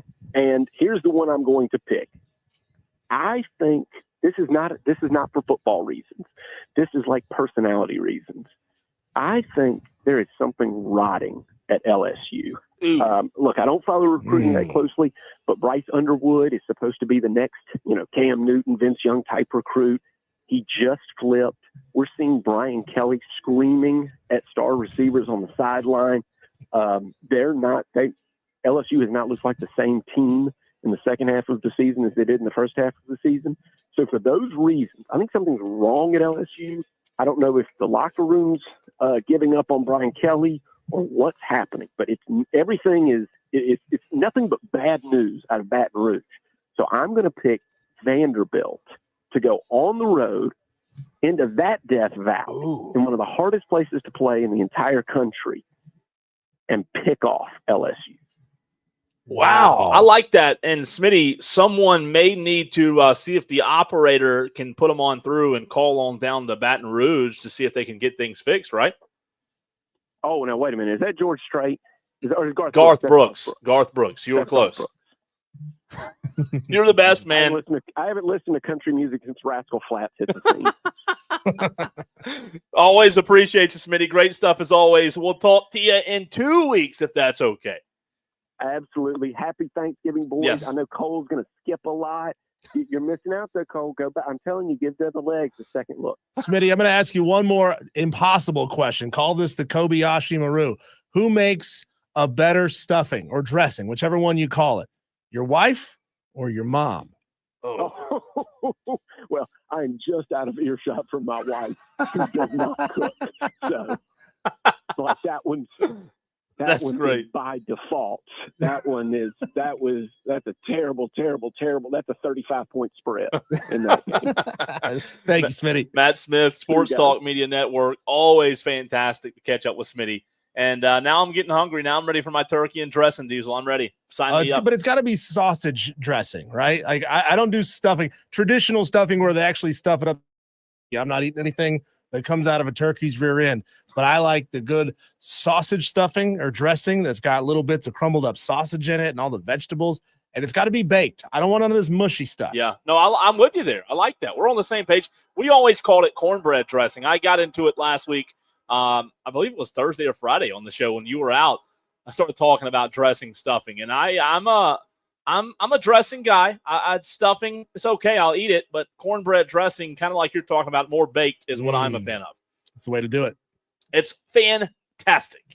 It's Wire to Wire with Diesel and Cole Bryson. When we come back, Cole, let's take a look around the states of Carolina, North and South. There's 10 FBS teams in both of these states, and do a little stock up, stock down on the 10 FBS playing schools right here in the Carolinas. That's coming up next on the Fan Upstate.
Call in if you're man enough. 844 Fan Phone. This is Wire to Wire with Diesel and Cole Bryson on the Fan Upstate. Get your upset picks to us, 71307. Start your text with keyword fan. Before we get too deep into the segment, Cole, let's go right to the phone lines. Bring on our friend Harold, who wants to get in his upset pick. Harold, H. What's on your mind today? Listen, man, I'm getting a headache, since I started this. Because I play straight line all the time. And that's pretty dang good at picking a spread, Mm-hmm. But I'm called California and Stanford. What's their record? Give me 1 second. Give us 1 second, Harold. We didn't. I've got Cal right here. Well, Cal is Cal's 5-5. Stanford is 3-7. Okay. That was my winner last week, but I turned it in, backed off of it. Took Missouri. I had a bad gut feeling in Carolina, and I'd have been 40.5 points. But, all right, one more. Southern Miss and South Alabama. Okay, let's look. Southern Miss, South Alabama, you said? Well, they Oh, yeah. South I got and you. North Alabama. No, I got it tomorrow. Tomorrow, 3:00, South Alabama Jaguars, who are 5-5, Harold. They are at Southern Miss. Southern Miss is man, they've had a tough one. They're 1-9 on the season. Okay. Because I heard Chris Miller picking that one. So anyway, now I'm going to go. I'm a military man. I'm going with Army in the 14.5 against Notre Dame. About that, Army. Because they knocked my, I had Navy. Navy, when Navy played them, they hadn't fumbled, and they had 5 fumbles. But I want revenge. The only time I pull against Army is when my Navy guys play. I like it. I like the pick, right. Harold. Thanks for the call, man. Appreciate you, Harold. It's got a couple Tolos who have got their picks in. Cole, Tolo Yardbird just sent us Vandy plus 7.5 over LSU. He's rolling with Smitty on that one. We got Brandon from Moore who wants Arizona plus 11 over TCU. Roger Carper going Indiana plus 11 over Ohio State, as is Ben from Simpsonville. Lyman Rob wants Pitt plus 8 for the win over Louisville. Man, Pitt is one of those programs that started out as hot as you possibly could, and then things have gone ice cold for the Pitt Panthers. They've lost 3 in a row. Can they get off the snide? I mean, look, I think Louisville is probably not head over heels the better program, or a head above better program or better team. They're just a little bit better at every position. And I think Louisville probably going to handle Pitt relatively easily. I'm going to call a 10-point win probably for the Cardinals in this one. Diesel, real quick on that Army Notre Dame game that Harold picked. I part of me likes it. However, here's the problem. This is a crazy stat, by the way. Army has lost 28 straight games against top 10 opponents, with its last such win coming in 1963 when they beat Penn State, who's always overrated. This is a prove-it opportunity. I'm sorry, I had to. You talk about Penn State the way I talk about Caleb Williams. That's true. I can't not take a dig at him every time, Mr. Pink Fingernails. I know, I'm telling you, but it's been 28 straight games, 1963. And I'm not good at math, but that is a long 61 years, Diesel, since Army's defeated a top 10 team. They don't have history on their side for this one. Well, good news is history doesn't matter. What happened in 1963 doesn't have any bearing on this one. How do you know? I think Army, with their superior discipline, especially if they're allowed to bring their M1 Abrams tanks, they're going to be fine. They're going to roll roughshod over the Notre Dame Fighting Irish. If they can bring their tanks, I like their chances. Yeah. Jeez. So Cole, we have I don't know if you realize this, we have 10 FBS playing programs in the states of North and South Carolina. And Cole, we have in the past, we've done a fun ranking our North Carolina, South Carolina top 10. This year, though, is considerably different the way that these programs are playing out. We had a lot of really good football over the past 2 seasons in these states. Yeah. Not so much right now. So let's do a little stock up, stock down. Okay. on each one of these programs and just have some general thoughts on each one. That's wild that we have 10, though. 10. That's wild. That's a lot. Yeah, I mean, think about it this way, Cole. The state of Texas has probably, what, 8 or 9 just by themselves? Yeah, I was going to guess 13. With Baylor. And I mean, well, we don't even need to get into it. There's a lot of football being played in the state of Texas. Cole, I want to get this over because this one hurts me to the core. App State, they were 9-5 with a bowl win last year, and that was considered a down season for the Mountaineers. This year, they are fighting for bowl eligibility. They have to win their last 2 games in a row, including this weekend at home, 7-point dogs against a very good James Madison. Then the following week is a rivalry game against the Georgia Southern Eagles. Man, things are just down bad in Boone right now. They are. I feel bad for you. Stock up, stock down. Like, it's hard to find a reason. Tell me if you disagree here. If you told me, hey, go stock up for App State, it's hard to find reasons. And until maybe they make a coaching change, it's hard to justify how App State would be stock up, right? Yeah, it is. I mean, Scott Satterfield had the program pretty good, not elite, but pretty good. Eli Drinkwitz in his one season really obviously elevated that program to the point where it beat North Carolina and South Carolina in the same season. Sean Clark was given the keys to a Ferrari. Sure. And he has driven it into a ditch. So, and look, as a fan, we've gotten no communication from the athletic director about what direction he might be thinking about going. There's a lot of big-time donors who want to see Sean Clark stay. So, to me, there's no joy in Mudville, and it is big-time stock down at App State. That's tough. Interestingly enough, Cole, I'm going to go stock up on the Charlotte 49ers because we already know that they're not tolerating these garbage seasons anymore. They fired Biff Poggi after 1.5 seasons. He's gone. And look, when you're in the bottom of the barrel, you can only go up. So I'm going to say stock up. No, knowing where they could go, the possibility of actually improving things in Charlotte. No, I'm with you too. They have more resources than people realize as well. And Shane Connick covers that team. So that's an automatic qualifier to be stock up there. I'm going stock up with you. I'll go stock down, obviously, on App State, but I'll go stock up with you there. Same reason I'm going stock up on East Carolina. They said enough is enough. They fired their head coach in Mike Houston, and by God, they've been putting up 40, 50 points a game ever since.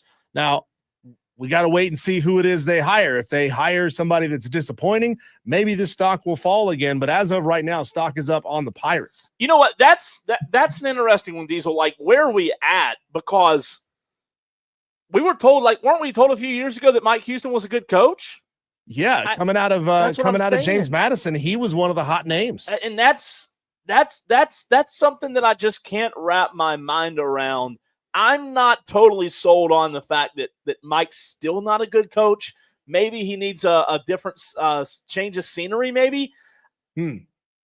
Yeah, see, East Carolina is a fan base that has a very overinflated sense of self. Yeah. In a small way. Look, this is a program and a fan base that thought they were shoo-ins to get a call from the Big 12 a couple of years ago. And don't laugh. They actually really believed that they were the next program that was going to get called up. Maybe if this was the 1990s and, East Carolina was rolling as a program in the 1990s, if realignment and all that stuff was at a fever pitch, then maybe, at a 55, 60,000 seat stadium, I think was what they have over there in Greenville, North Carolina, you could look at them and say, yeah, that's a program that is very much on the bubble and on the watch list of becoming a power program, Cole. But I'll go stock up, Diesel, but not by like a ton. I just don't know where they go, what they decide to do. Now that they fired Mike Houston, it's an interesting fan base, to your point. And here's a really tough one, Cole. Right here in our own state, the last G5 program that we haven't talked about yet, the Coastal Carolina Chanticleers. Look, this program was at its highest of highs a couple of seasons ago when Jamie Chadwell was there, when Grayson McCall was terrorizing the Sun Belt East. And it seemed as of last year that they were going to be able to keep that going with a coordinator hire and turned head coach that they got out of NC State. But this year has kind of fallen on hard times for the Chanticleers. They're back down to a 500 program right now, sitting at 5-5. Isn't it sad? I know not for you as an App State guy, but isn't it sad? They kicked our asses a few weeks ago, so yeah, it's still pretty sad. It's just like, man, to your point, they were it. Like they were the state's team almost in a way, right? Could you imagine? We're seeing this Thursday Sports Center thing where they've got head coaches chugging beers and all this stuff on TV. You got guys elbow dropping tables. Could you imagine Coastal Carolina in that scenario when they were as hot as they possibly could be? Sure. I mean, they were getting so much national attention. They were the it program for about 2 seasons. No, they were. And things were really, really rolling at Coastal. I mean, they expanded their stadium. They got a whole bunch of NIL money out of it. I hate to say this, but I don't know that I can say they're trending up. I don't know that I can. I just don't know that you can at a school here, Diesel, at a school like Coastal. I don't know that you can year in and year out replicate what Jamie Chadwell did. That's my fear.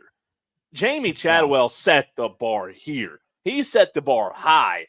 Replicating that at a school like that where you don't have all the resources in the world, I'm going to say stock down. You kind of got to get lucky and nail that. Well, you have quarterback head coach combo at the same time, and get an up and coming coach Diesel who doesn't cost you a lot on the front end, right?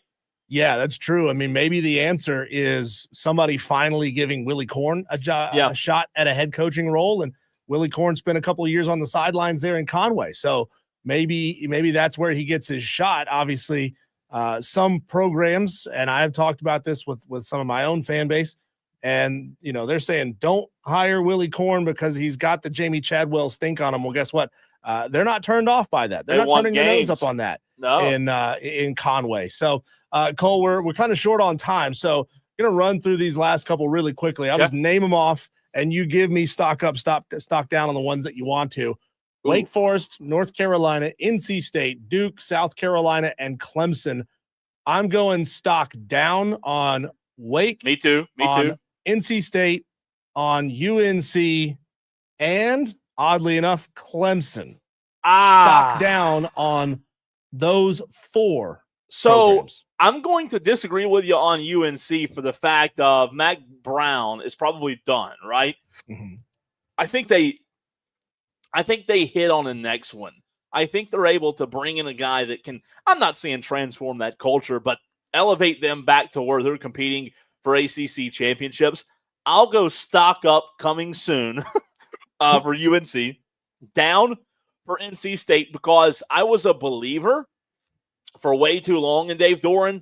He hasn't been able to prove it, right? He hasn't proven that he can do it. He's kept a good staff together. They've had good players. Duke, I'll say stock. Oh, what'd you go with Duke? I'm still stock up on Duke. Okay. I think even Manny with Diaz. losing Mike Elko, they've continued things at a very high level. And I'm gonna disagree with you there on North Carolina. Look, Mac Brown was a phenomenal football coach while he was at North Carolina. Oddly enough, the record doesn't necessarily bear that out. He was only 107-73 in his time there. It feels good because it's as good as it had been for a very, very long time. Cole, but you go after Mac Brown left, Carl Torbush, sub 500. Yeah. John Bunting, sub 500. Butch Davis, sub 500. Larry Fedora, just barely over 500. That's not a program, Cole, that has a history of finding difference makers at head coach. Can I tell you who, and I don't know why this is so hard to do, but if North Carolina wanted to get back to relevancy, Diesel, you know who you should hire? You know who you should back the truck up for? Roy Williams? Well, North Carolina. I don't know why this is such a no-brainer for me or why it isn't. You call Gene Chizik and you tell him, you make him turn you down. What is Gene Chizik doing right now? What is he doing? You make him turn you down if you're North Carolina. I mean, can you imagine Gene Chizik in the ACC? That'd be fun. That'd be a lot of fun. I know they haven't had good coaches, to your point, after Mac, but come on, North Carolina. Get with the program. I will go stock up with South Carolina. Way up. Stock down with Clemson. Sorry. I'm sorry. It's not like got to do it way down, but it's down. But it's like, I think you're at a sell while you can still get something for it mode. If you're really looking at this from a stocks perspective, you got to sell while you can still get a little something for it, because Cole, I don't see this stock rebounding anytime soon unless major changes are made. Even though Dabo said last year, if Clemson's a stock, you better buy it. All right, speaking of stock, Heisman stock, where are we at? What are the odds saying? What are the Vegas insiders saying when it comes to Heisman stock and who you should put your stock into? That's next.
Diesel and Cole Bryson on Wire to Wire. This is the Fan Upstate. Diesel, we saw this coming from a mile away. You talked about it at the very beginning of the college football season. And Travis Hunter, you can call him the mailman because he has delivered. Every single time he's been on the field, Travis Hunter is now the heavy favorite to win the Heisman Trophy. The latest odds I saw had him at minus 500. So it looks like it's a clear-cut road for Travis Hunter to win the Heisman. But I asked the question, is it just me, Diesel, or does it seem like with all of the nuance of college football that the Heisman Trophy isn't looked at with as much prestige as it used to be viewed, or am I just completely missing the boat here? No, you're absolutely right, because the Heisman Trust has turned this into something the award was never intended to be. It was never intended to be the best quarterback on a team that makes a deep run into the playoffs or wins the national championship. That's not the intent of this award, but that's what it's become over the past couple of seasons. So fans aren't treated to a mix of elite players from all over the game and all over the sides of the football, right?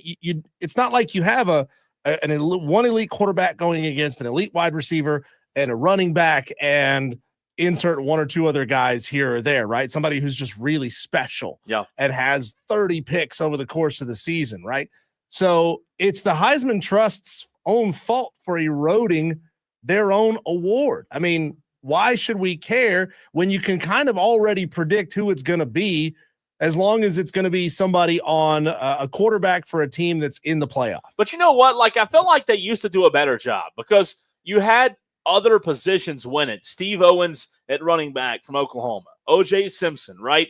Johnny Rodgers, Archie Griffin, right? He won the Heisman as a running back. Tony Dorsett, Earl Campbell, Billy Sims, George Rogers from South Carolina in 1980. 1981, a running back from Marcus Allen, Herschel Walker, Mike Rozier. Diesel, do you realize that this is, I don't know what's caused the change, but from the year 1971 all the way to 1984, there was no quarterback taken until Doug Flutie out of Boston College won the Heisman. And Bo Jackson won it again. It's because of the way we have watched the game shift and change, right? Everything now falls on the quarterback. If you don't have that game changer quarterback, you're not going to win at a high level in college football. Sure. I mean, unless you're Alabama that literally had 5 stars littered all over the field, and you could get away with having a game manager type of quarterback. I mean, there's a reason why Alabama went on a run there where they had a couple of wide receivers go and win the Heisman Trophy. No, I'm with you. I do think it's interesting. The last 3 years, as I'm double checking here, it's been the last 3 years have been straight quarterbacks. That's right. Yep. So Devonta Smith, who now plays for the Eagles, Smith out of Alabama, was the last wide receiver to win the Heisman. Before that, it was 4 straight quarterbacks with Joe Burrow, Kyler Murray, Baker, and Lamar Jackson. Then you had Derrick Henry from Alabama. So Diesel, Cole, listen, I'm gonna run down this list for you here. Yeah. 2004 quarterback, 2006 quarterback, 2007, 2008, 2010, 2011, 2012, 2013, 2014, 2016, 2017, 2018, 2019, 2021, 22, and 23 quarterbacks won the award all of those seasons. What's crazy is here's a fascinating stat, and I know we got to run. Diesel, let me make sure I say this right, and correct me if I say it wrong. The last player, non-quarterback, to win the Heisman that wasn't from Alabama is 2005 Reggie Bush. What I'm getting at is, running back won in 2009. Guess who it was? Mark Ingram from Alabama, right? Guess what? In 2015, Derrick Henry won, running back from Alabama. And then guess what? Wide receiver in 2020, Devonta Smith from Alabama. It's been 2005 since a non-Alabama skill position other than quarterback won the Heisman Trophy. Think about that. It's from most outstanding player. It's gone from most outstanding player in the game to the best player on a team that's in the running to win the national championship. Yeah.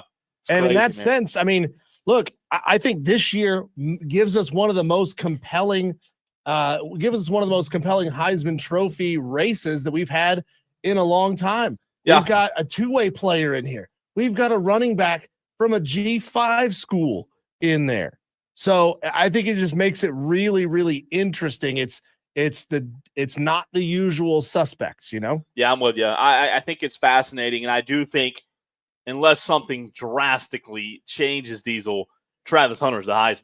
I mean, you can bet your dollar on it, your hard-earned dollar, but I really do think it's a dead given that Hunter won the Heisman. And I know we got to run to a break because we have the weekend menu coming up, but I just don't know if anybody this late in the season, Diesel, can catch him.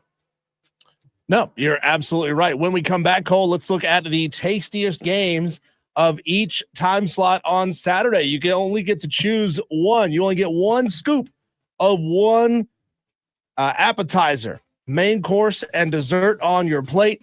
What are you going with? What are you going to watch on Saturday? That's next.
fields to the court, and the gridiron to the tracks. Electrifying sports talk from start to finish. You're going wire to wire With Diesel and Cole Bryson. on the Fan Upstate. Cole, this week we have the National Celebration of Eating. This it is the tastiest holiday of the year, each and every year. Oh, you over there just getting some calisthenics in so you can I'm make just some room cheering for calories? because we're finally celebrating eating, and I'm good at that. Finally, something I'm good at. What's the better eating holiday, Thanksgiving or the day that they do the Nathan's famous hot dog eating contest at Coney Island? That's on 4th of July, right? Thanksgiving. Yep. Thanksgiving. That's fair. That's fair. Yeah. Cole, each and every week, we do this on Fridays at 5 o'clock, something we call the weekend menu. Now, you've got one of those fancy YouTube TV subscriptions where you can split screen it. You can put on up to 4 games at a given time, but not everybody has that technology. Not everybody does. Most people doing it in the Stone Age style. We only watch one game at a time. And Cole, that's what we do here. We try to pick out the tastiest game of each time slot every Saturday, and we call it our weekend menu. Now, today's, because we're not going to be here next Friday, we're still going to be in a food coma, obviously. Yeah. We're not going to be here next Friday. Number one, I want you to answer the question, what is the tastiest game in this time slot? Number two, I want you to give me what is the tastiest Thanksgiving Day table menu item that would correspond like GOAT level. You only get to pick one. So it's got to correspond with the game. Okay. Yeah, one appetizer, one main course, one dessert, one late night snack. That's how we're going to roll with this. This is going to be tough. Let's start with the noon time slot that we call our appetizer time slot. Cole, I think there's really only 2 games that from a national perspective, we're taking the local flair out of this because we talk about these local games all the time. But from a national perspective, what are people going to be watching? Is it going to be Indiana, Ohio State, or is it going to be Ole Miss, Florida? You may draw a line across the middle of the country like we did in 1862. Sure. And that may give you the answer to this question, Cole. But what is the tastiest appetizer you could put on your Thanksgiving plate? And you can only watch one of those games. What are you watching? Diesel, that's a tough one. I am going to be, Cole, personally speaking, I am going to be fixated on Ohio State, Indiana. I am very, very attracted to that game. I think that's the most attractive game this weekend because we're finally 800 weeks into the season going to find out who Indiana truly is. Here's the problem.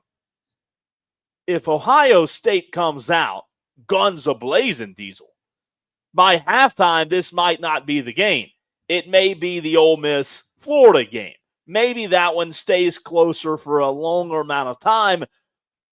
But I told you earlier in the week when we were doing our upset picks, I am fixated on Ole Miss Florida because I think there could be a little bit of an upset, Diesel. However, I can't go off of what I've been saying all week. Indiana, Ohio State, to me, is the most attractive noon o'clock game. I cannot wait for noon tomorrow. I want to see Indiana give it all they've got, and we're going to find out just how good they are. I think on paper, with the anticipation and the buildup, we think Indiana, Ohio State is the most interesting game. Yeah, we think. But I think Ole Miss, Florida is probably going to be a better game. So if you had to sit and watch it, start to finish, you can't flip around. I think the most interesting game of that time slot, what will ultimately be the most interesting game, is Ole Miss, Florida. Okay. You've got Lane Kiffin. You've got that angle of will he, won't he go to Florida, that narrative that was around all season long. And I think this Indiana, Ohio State game, Cole, is probably going to be over and put away at halftime. I do. I don't want that to be the case, but I genuinely think that's going to be the case. And I'll call my GOAT level appetizer for the noon time slot. It's got to be deviled eggs. Got to be deviled. That is the best You know, everybody's got their own recipe. Everybody's is a little bit different. Everybody's biased about the way they make theirs or the way their mama or their wife makes theirs. My wife, thankfully, she won't eat deviled eggs. She's a smart lady. So She's a smart lady. She leaves them all on the plate because I'll eat 4 or 5 of them. Diesel, the thought of deviled eggs makes me want to vomit. What? They make me want to vomit. You are from the South, right? I am from the South. I cannot stand a deviled egg. The best way to eat deviled eggs is throw them in the freaking trash can where they belong. No. I cannot do it. It's just, I'm telling you, man, literally the thought. Can you eat I guess you eat hard-boiled eggs, right? You can, for breakfast. No, I don't. Are you serious? I don't eat hard-boiled eggs. The thought process, when I see someone take a hard-boiled egg and take a bite of it, it literally makes me want to puke. I can't do it. So I can't eat a deviled egg. And I know it's dressed up with some mayonnaise and some mustard. I can't do it. Paprika, right? Really. Well, I mean, I think that's pretty much it. Good. Salt and pepper. I'm sorry. I apologize. A little bacon crumbles on top. Come on, dude. I can't do it. I cannot do it. I am going to have to go with something that I've always been a fan of. It's simple, but we've always snacked on it during the holidays. It's very, very simple. I'm a cream cheese ball kind of guy. You've got the cheese ball, Diesel, right, with the crackers and stuff on the outside. Yeah. And you're just nibbling at it. You do the flaked beef on the outside? I haven't done that, but it sounds great. Oh, it's good. Oh my God, it's good. Sounds really good. I'm telling you, now you've got me interested. But yeah, you just buy the flaked beef, or you can buy the big pieces and put it in the blender, like chop it up real small, and then you roll your cheese ball around in the flaked beef. Okay. And then you've got that coating the outside. Jeff R. says, I agree with Cole on the deviled eggs. Tolo Steve says, I'm with Diesel on the deviled eggs. Are the best in the Ohio State game. Will be over at halftime. OH. And he also says, Cole, you've got a weak stomach if you can't eat deviled eggs. Steve, I don't know what it is, man. I do have a weird stomach, but I'm telling you, the thought of a deviled egg just makes me want to puke everywhere now. Did we just open up the Thanksgiving version of the mayonnaise conversation? We mentioned deviled eggs, and all of a sudden, we didn't even ask for text messages, Cole. We got 10 text messages weighing in on their opinions about deviled eggs. It's like the pecan, right? Yeah. Let's see. Who is this? Keith and TR says put everything bagel seasoning on top of deviled eggs. I've never put everything. I love bagel's everything good. bagel seasoning. It's good, right? Yeah. Texter says, Cole, you're being a Southern and not liking deviled eggs. I'm going to need your Southern boy card back, you Yankee. That comes from Scotty from BMW. I'm sorry, man. And then Johnny says deviled eggs smell almost as bad as they taste. Thank you. Cocky for a reason. Deviled eggs are the GOAT. Jarrett Tripp. Cole needs a deviled egg sandwich. What is that, like egg salad based? That's egg salad. I've never had a deviled egg sandwich. Well, that's egg salad. I didn't know there was a deviled egg sandwich. There's not. Jarrett Tripp. That's an egg salad sandwich is what he's talking about, he's right? shining me on here. It's got to be it. Thank you for those who have stuck up with me, but I'm telling you, man. So we're split on this one. We're split. There's really not another game that's really grabbing a lot of national attention in that noon time slot. Cole, let's move on up to the main course, the 3:30 time slot. See, we like to do in our family, we like to do Thanksgiving lunch because my God, man, I can't go home with a basketball in my belly and make it until the late games. So we got to do it at noon in our house. The 3:30 main course slot, Cole. We got Penn State, Minnesota. You got number 14 BYU at number 21 Arizona State, the only ranked matchup in that time slot. And then number 16 Colorado at Kansas. This one may be a little bit tougher to choose. And main course wise, Cole. Yeah, you think? Everybody's going to want to say turkey, right? That's the easy answer. But the question is, what part of the turkey? Oh, that's a good one. Turkey is the correct answer with dressing and gravy. With gravy, add a little cranberry in there as well. Cranberry sauce. Oh God, I'm out. No, stop with the cranberry. It's so good. Stop with it's the cranberry. So good. I like the white meat. Really? I like the white meat. No, don't give me promo that big old turkey leg. Give me that big old turkey leg. I'm fine with the legs as well, but if you're asking me to choose here, That white meat, man, is so juicy. I'll tell you what I do. I take those. I take the syringe and pump that thing full of freaking seasoning before I fry it. Diesel, just pump it full. I mean that. Well, thing, you had me at fried turkey. Well, yeah, there you go. That turkey looks like me right now. I mean, it looks like just big belly everywhere. I mean, you just pump it full, you inject it full. That's the only proper way. So. Yeah, you're right, Diesel, on that 3:30 time slot, by the way. It's a tough time slot to choose. What did you choose? I haven't chosen yet. Oh, okay. I haven't chosen You're yet. You're going Kennesaw State and Florida International, right? Absolutely. Combined probably 4 wins between the two. I think to me most compelling is it's crazy, man. Late in the season, this is Big Ten season. Give me Penn State, Minnesota. I think Minnesota has a real chance to pull this upset against the Nittany Lions, in which case, Cole, you will be proven right because you have been down on Penn State all season long. I have been. I'm not going that game, though. You know I can't take that game. Diesel, I'm going – oh, man, this one's tough. I believe at 3:30. That time slot's so interesting. I think I'm going Colorado, Kansas. I know that game's not supposed to be the sexiest game, and Kansas, to be quite frank, have they not disappointed in a major, major way. I know that they were supposed to be a lot better, Diesel, but I'm going Colorado, Kansas at 3:30. Give me prime. No, give me prime. This is gonna be a lopsided ass whooping. Get out of here with this Colorado stuff. No, Cole. Come on. It's Penn State, Minnesota. And before we move on, because I don't want to miss these, we've got Tom on the line first. We got an upset pick from Tom and from Dewey. I'd be curious to know, Cole, if Tom and Dewey choose the same game. What combination of callers. Now we know that Tom and Dewey are not the same person. So we know that. Is there any way? Let me ask this question. Is there any way to put them on at the same time? Is there any way to do that? Yeah, I think we can. Do that?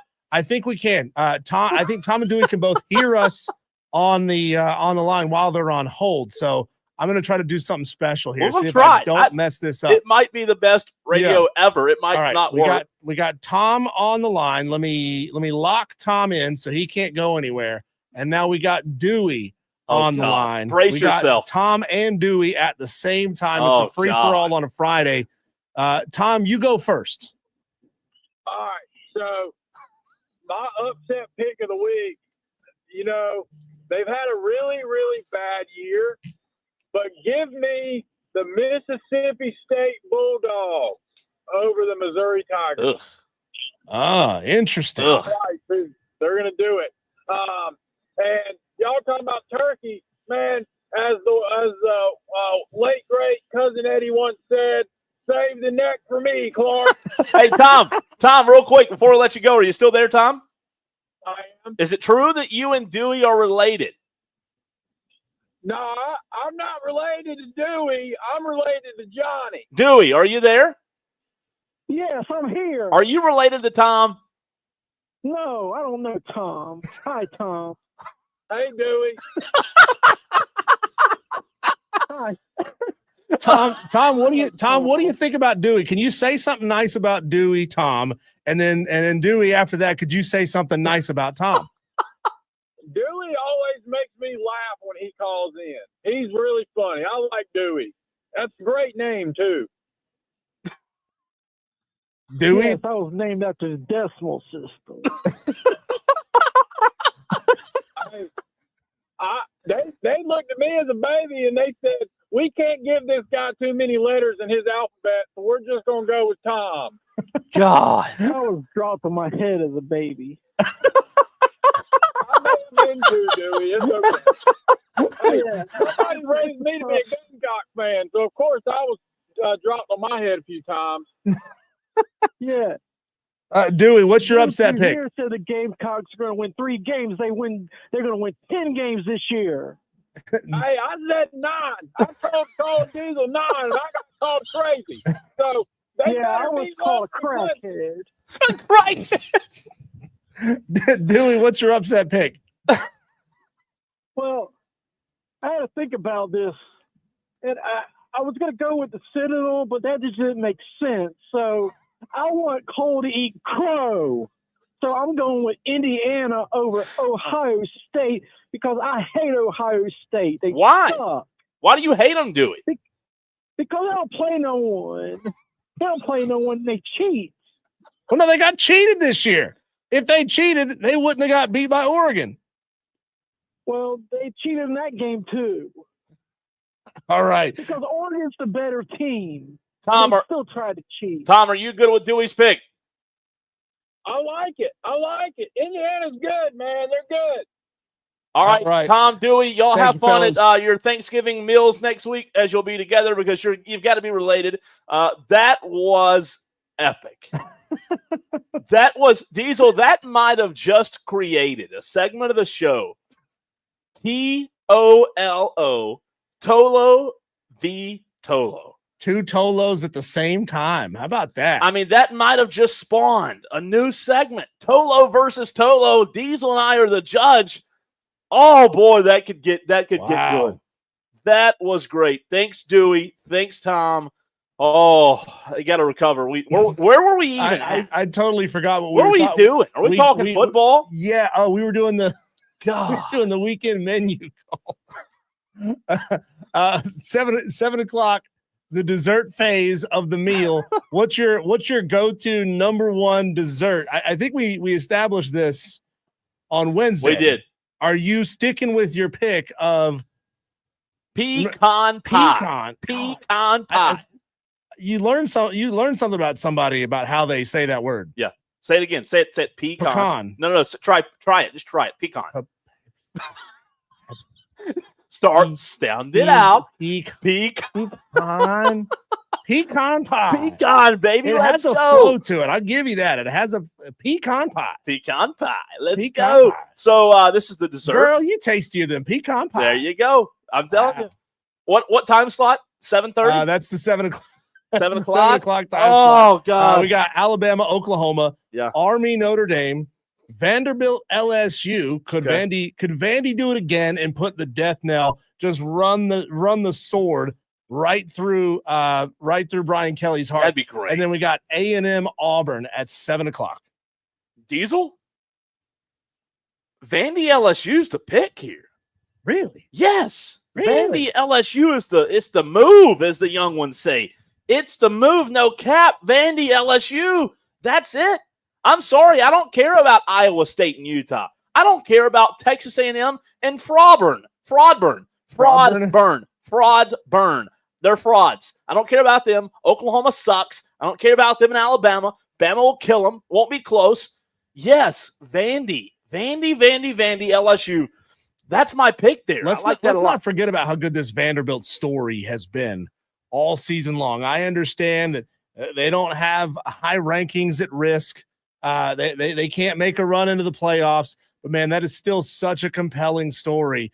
And they can finally, Cole, break up this family, and Brian Kelly could be done in Baton Rouge. We talk about how twitchy the Florida fan base is, how twitchy that Ohio State fan base is, but man, they don't hold a candle to the LSU fan base. They don't. And Cole, here's the last one we got. The late night menu really stinks. So I think this is maybe something's been left out on the counter a little bit too long. Nobody packed up all the dinner. That happens. But the late night snack, the only thing we got, it's colorful, but it doesn't particularly taste great. USC, UCLA, rivalry game there. You're going to have the red and the blue, but you're not really sure if it's supposed to be that color or if it's just been left out. Diesel, that's supposed to be a great game. What's happened to the world? Big Ten happened to the world, my friend. Think about that. USC, UCLA, two teams with a combined 9 wins. Neither one of them have a winning record, Diesel. What would those two teams' records be if they were both still in the Pac-12? It's a good question. I mean, Oregon would still be running roughshod over the conference, right? But USC would probably have at least 1 or 2 more wins than they have right now. So actually, even though that game sucks, that's the game. Like, you're just hoping the only one. Yeah, you're hoping for chaos, right? Yeah. And the late night Thanksgiving snack to go with it is the leftover turkey on white bread with way too much mayonnaise. That's it. That's got a lot of text messages. We start talking food, man, and the text line absolutely lights up. By the way, we got Kevin Buggs who got in his upset pick.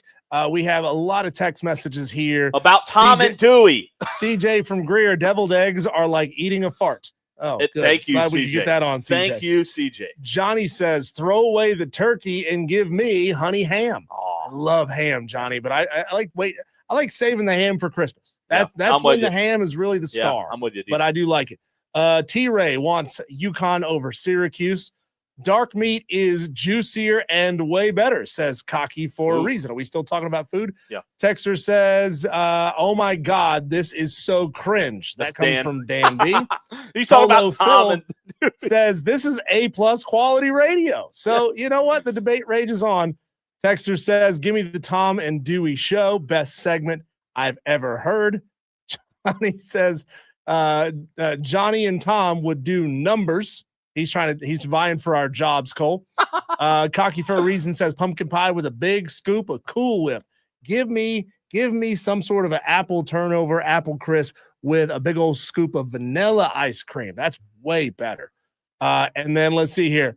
Texter says, give me Tolo versus Tolo with Rick on Monday. That comes from Tom. Oh, he's excited. He's called out Rick. He's called him out. You to the mat, Rick. Oh my gosh. And then Tolo KJ, I like this one too, says we need more of Tom and Dewey. That was awesome. Hands down, the best segment this show's ever had. Love it. Absolutely love it. That's fantastic, man. That's your weekend menu, Cole. I think we're going to be watching two different things at noon. I think we disagreed on all these but the dessert phase, I'm with right? you. No, I think we did. God. Diesel, you asked the question yesterday about giving America's team to a new franchise or a new program. In the next segment, I'm going to give America's player to someone. Okay, you ready for that? That's next. America's player. He's Diesel. I'm Cole Bryson, and this is the Fan Upstate.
Now at 844 Fan Phone. This is Wire to Wire with Diesel and Cole Bryson on the Fan Upstate.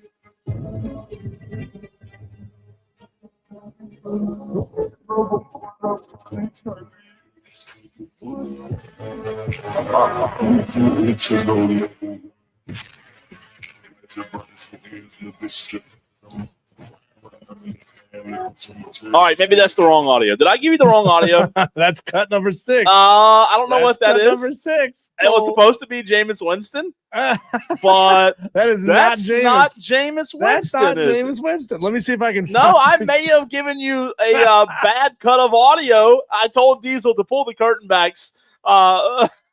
Pull the curtains back. I said, hey, Diesel, roll cut 6 as we come in. It was a great clip of Jameis Winston after the game last night, and for whatever reason, that was okay. I think I have the piece of audio that you want here. Let me make sure we don't have any more gangster rap here. Let's go with cut number 1.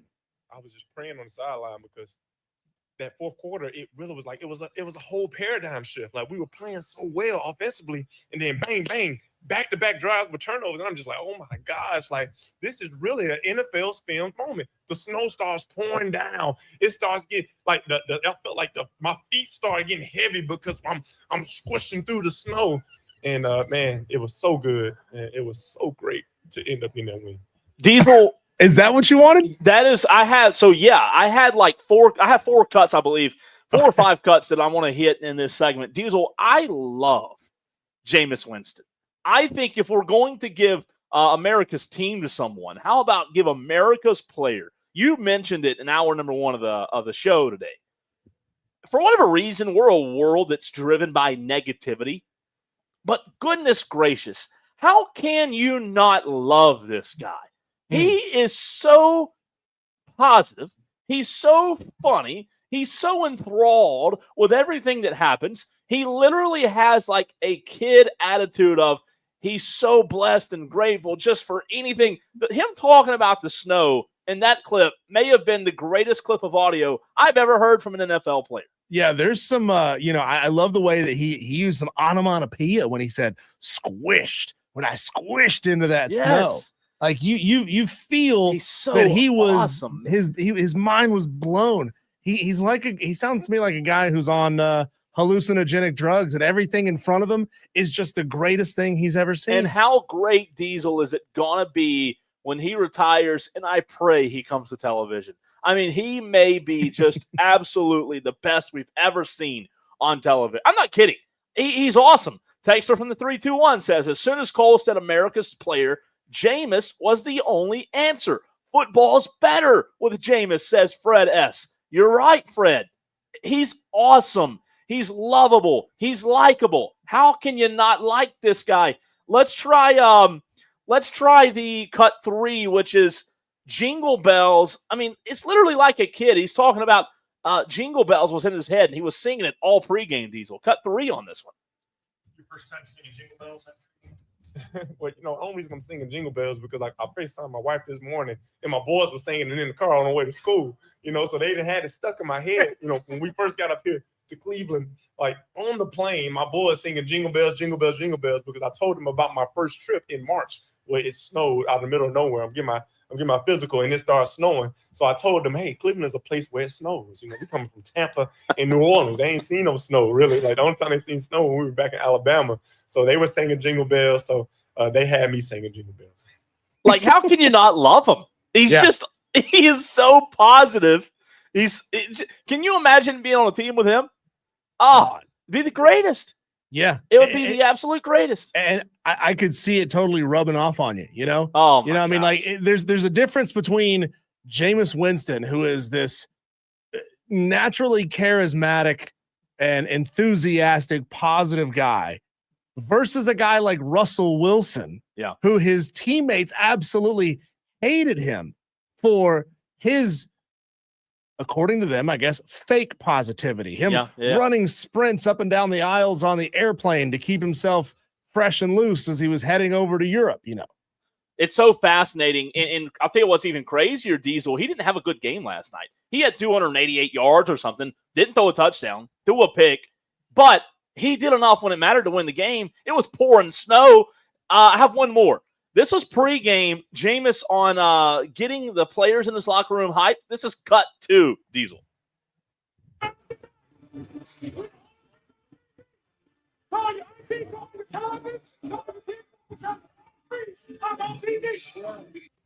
Call your aunties, call your relatives, and tell them I'm on TV. Like, this is America's treasure. He may not be the best quarterback. He may not be the best player that the NFL has seen. But how can you not fall in love with him? I hope he gets out of Cleveland. I'll tell you what I'd like. I would like to see him maybe come to Charlotte. How about that? To take on the personality that Cam Newton did with the city of Charlotte. Jameis Winston, Cleveland weather sucks. Come to the Carolinas. The Carolinas are amazing. Finish your career as a Panther with Bryce Young. Help him. Bryce probably, let's just call a spade, probably not going to do much over the next few years. Bring Jameis Winston to Carolina, Diesel. Why not? That would be really compelling. It'd be really interesting. And Cole, you'd have to help me out here because I don't remember much of Jameis Winston as a player, his personality when he was a player at Florida State. You know, I'm looking at this like it's a newfound positivity. Maybe something has changed. Well, he had the crab legs. Or is he always? I remember that. But I don't remember him doing a whole lot of player interviews. I know in college you're not really allowed to do a lot of those player interviews. But all of this feels really new and fresh. You know, like we're not jaded and we haven't browbeaten Jameis Winston down into a negative person. You know what's crazy, though? He hasn't, Diesel, had the best NFL career. Like, he's never had a season where he's thrown more than, 5,000 yards except for one time. But the reality is, even though even though Jameis won't go down as a Hall of Famer, Diesel, you realize he's been in the NFL since 2015. He's played 15, 16, 17, 18, 19, 20 in New Orleans. The first were in Tampa Bay, 21 in New Orleans, 22 and 23 in New Orleans, 24 in Cleveland. He has played 10 seasons. If you play 10 seasons in the NFL, I don't care how good you are, you're doing something right. He's thrown 100 for anybody to stay in the league that long. He's thrown 148 touchdowns, over 23,000 yards. Like I said, he's not a Hall of Fame quarterback, but he's been there for 10 seasons. And you know what? There's something about him that's kept him around on these rosters. So I love him. I'm a Jameis guy. April on the YouTube stream says, I think Brother Winston is angling for a preaching show. Maybe his personality. He's got that preacher charisma, right? Yeah, put him on the next season of Righteous Gemstones. Yeah, put him on. He has such an infectious personality. Is I believe the best way to put it. Diesel, and then last thing in this segment before we run to a break, we had this earlier in the show. We talked about it in the very first segment. This is cut 5. Daniel Jones, what do you make of this adios letter, this hasta la vista letter that Daniel Jones wrote as he has now been cut from the New York Giants? Here's what he said. All right, wrote something down just to make sure I say it the right way. Let's see. The opportunity to play for the New York Giants was truly a dream come true, and I'm extremely grateful to the Mayor and Tisch families for the chance to play here. The Giants are truly a first-class organization, and I have nothing but genuine respect and appreciation for the people who have built it and who helped carry on that tradition. I've met so many special people and created relationships that will truly last a lifetime. Thank you to all my teammates, coaches, and staff that have done so much for me these past 6 years. There have been some great times, but of course, we all wish there had been more of those. I take full responsibility for my part in not bringing more wins. No one wanted to win more games worse than me, and I gave everything I had on the field and in my preparation. Of course, this season has been disappointing for all, and of course, I wish I could have done more. I'm 100% accountable for my part. I did not play well enough consistently enough to help the team get the results. The reality of the NFL is it's hard to win games and requires consistent performance from everyone involved. We didn't do that well enough, so the idea to change something happens, and I understand.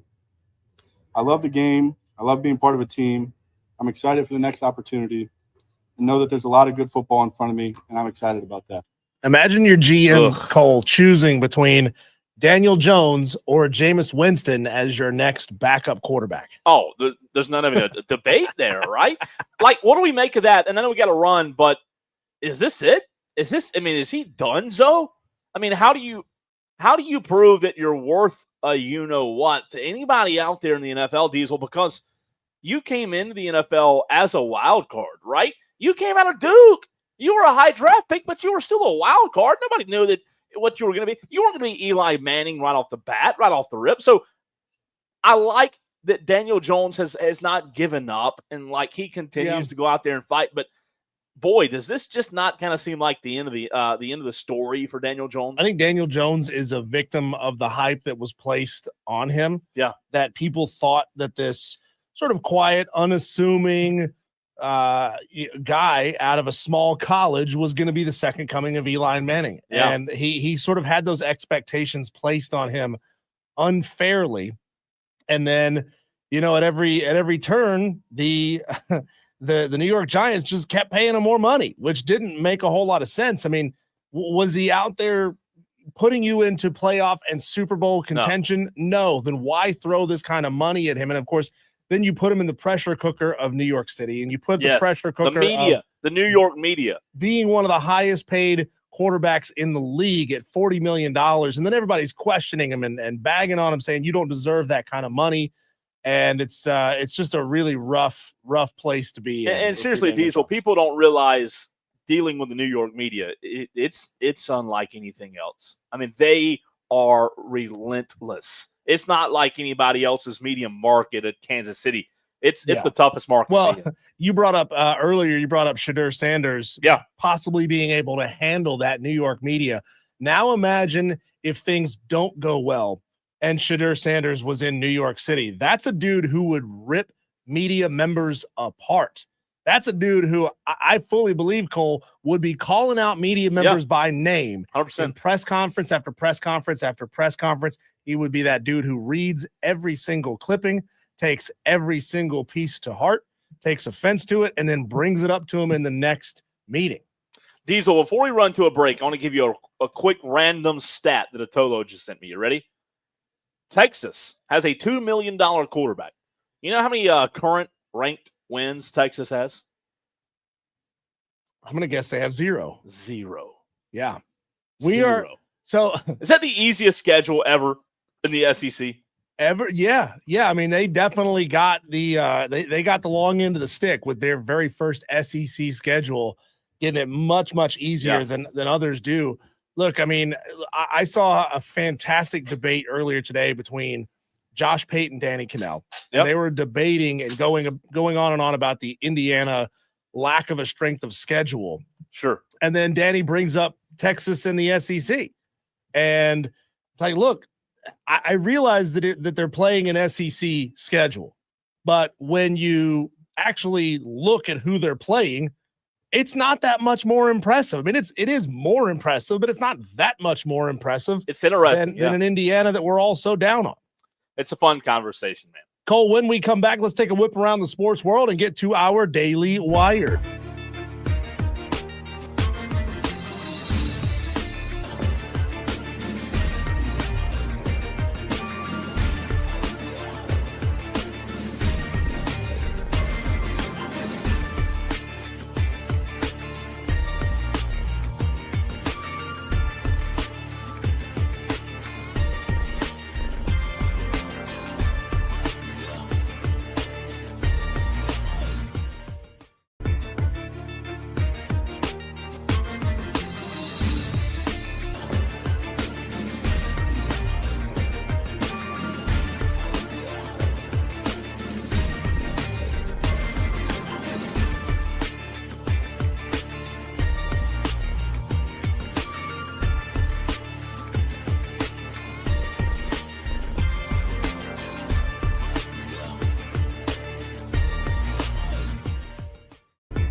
1-307. Keyword fan. This is Wire to Wire with Cole, Bryson, and Diesel on the Fan. Upstate. So much going on around out in the sports world, Cole. It's tough to get to it throughout the show, so we do a quick whip around. These are our daily wires. On Thursday Night Football, the Browns defeated the Steelers 24-19.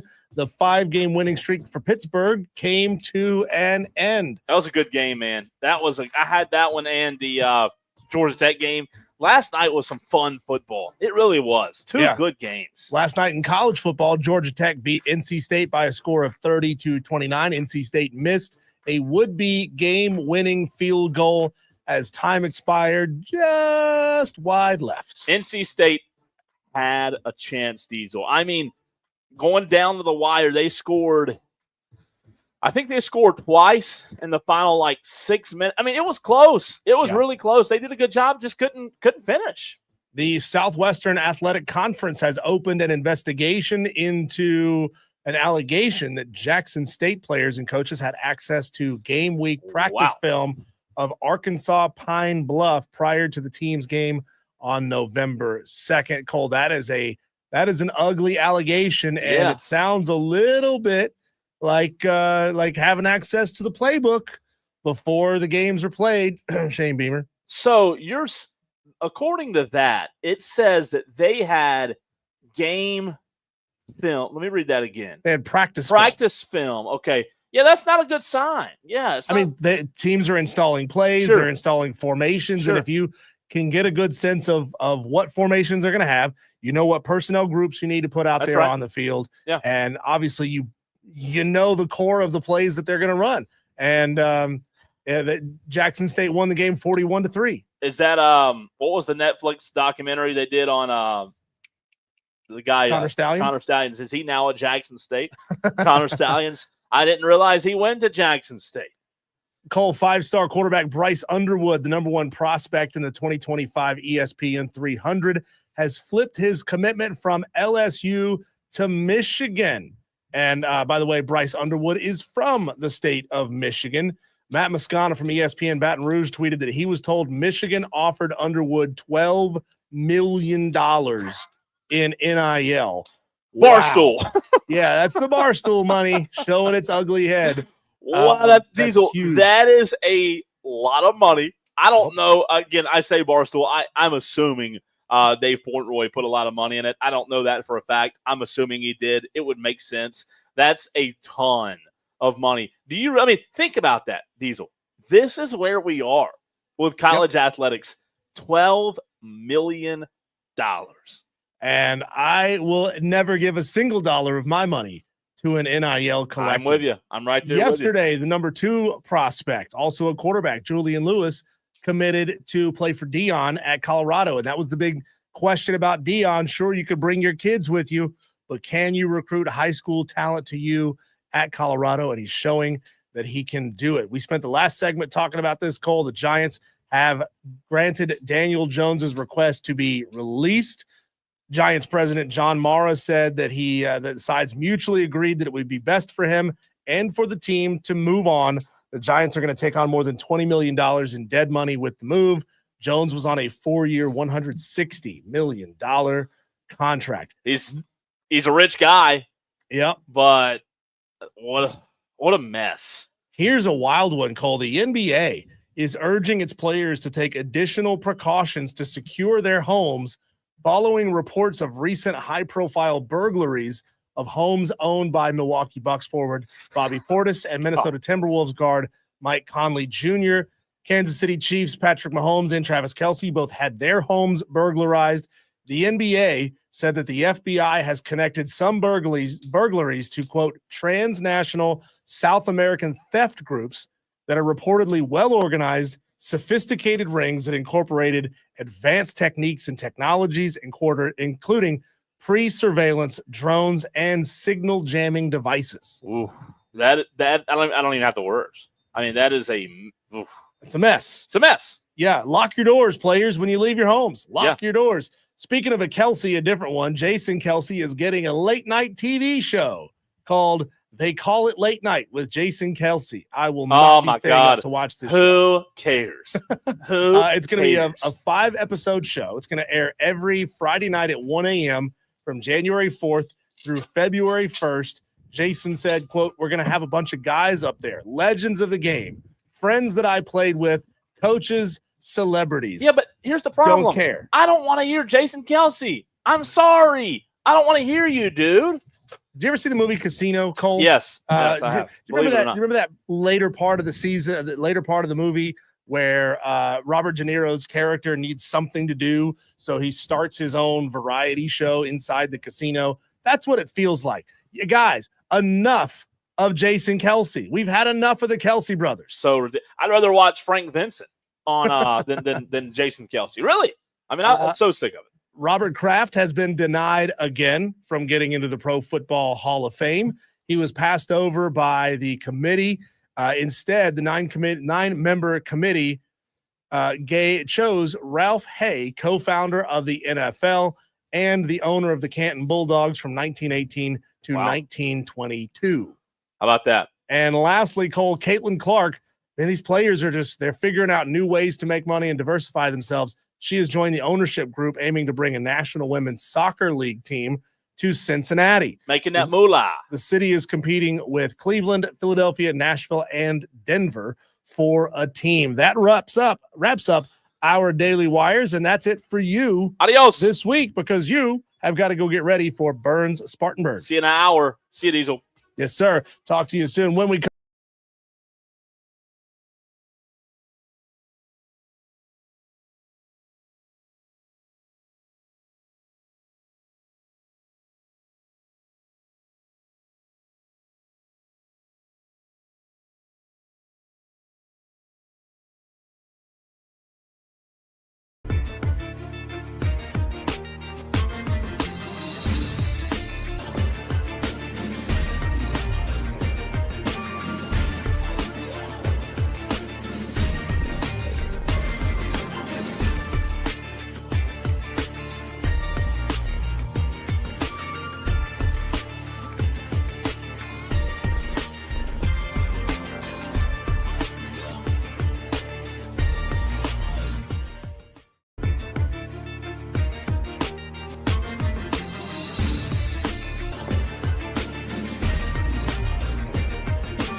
Diesel and Cole Bryson. Madcraft, apologies for that. Look, man, I'm doing a lot of things here in the studio all at the same time. He says, I can't hear you. Nobody told Diesel there's no audio. Didn't unmute the microphone.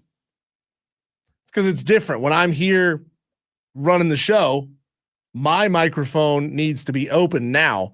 But when Cole was here, it needed to be muted. It's just the way we have to engineer things. 71307.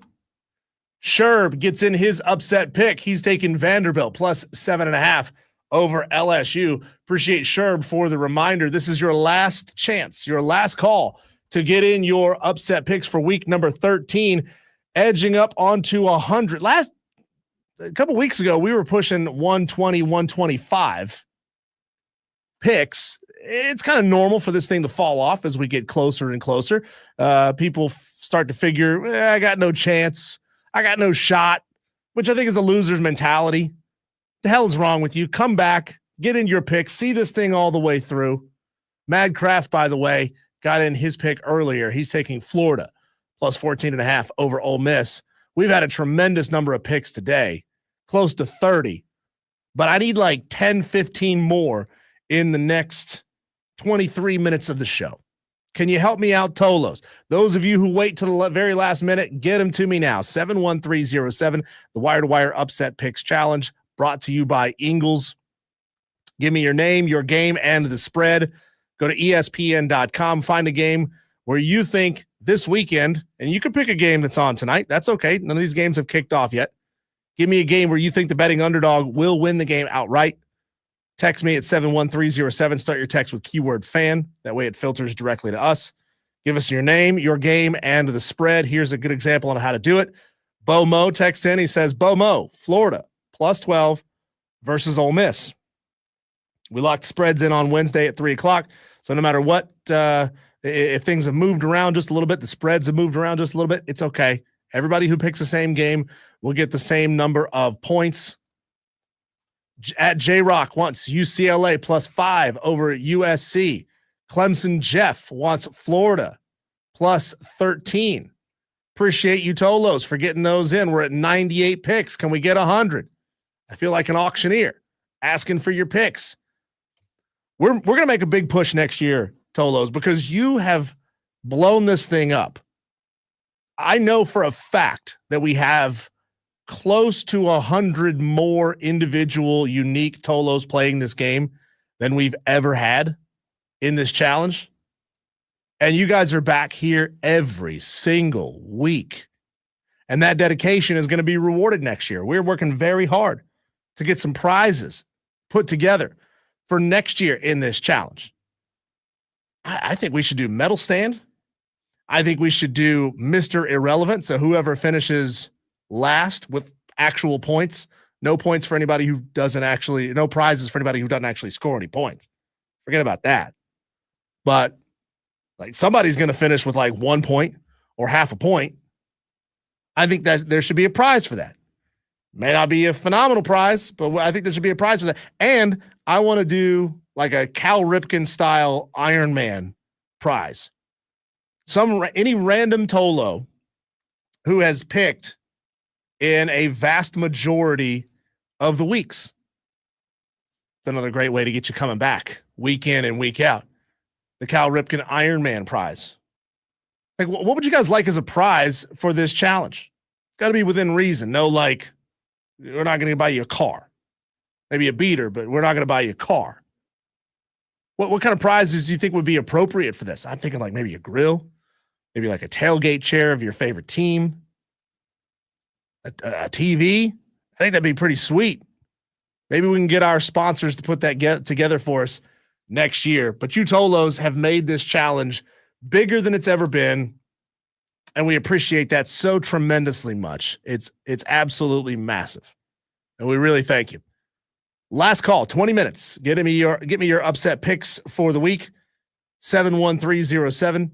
By the way, we did make the announcement earlier in the show, the official announcement for how we're going to handle the college football playoff games in the upset picks challenge. And how that's going to work is that we are going to lump the first round college football playoff games. That would be the on-campus round in with the pre-Christmas bowl games.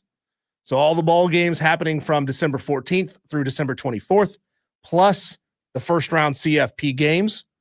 Those are all going to be 1 week, and we're going to choose those December 11th through 13th. We'll have the post-Christmas bowls and the college football quarterfinal games, assuming there are lines available for those at the time. Those will be bowl games from December 26th through January 4th. Those will all be lumped together. We'll take those December 18th, 19th, and 20th. After that, we're just going to enjoy the college football playoff. Once we're down to the Final Four, we're just going to enjoy the playoff. You guys have been asking about that, wondering how we're going to figure that out. Well, that is the decision. That's how we're going to do it. There will be the regular season. That will end. There will be the conference championship weekend, the 2 days, December 6th and 7th. There will be pre-Christmas bowls, including the on-campus round of the CFP. There will be post-Christmas bowls, including the quarterfinals of the CFP. And then we're all just going to enjoy the finals together as one big happy family. What do you say? When we come back, take one more look at our daily wires, a whip around the sports world to see what's happening. And then I will hand it off to Cole Bryson as he is on the call of Burns Spartanburg from Spartanburg High. That's coming up for you at 7 on the Fan Upstate.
hunches. This is Wire to Wire with Cole Bryson and Diesel on the Fan Upstate.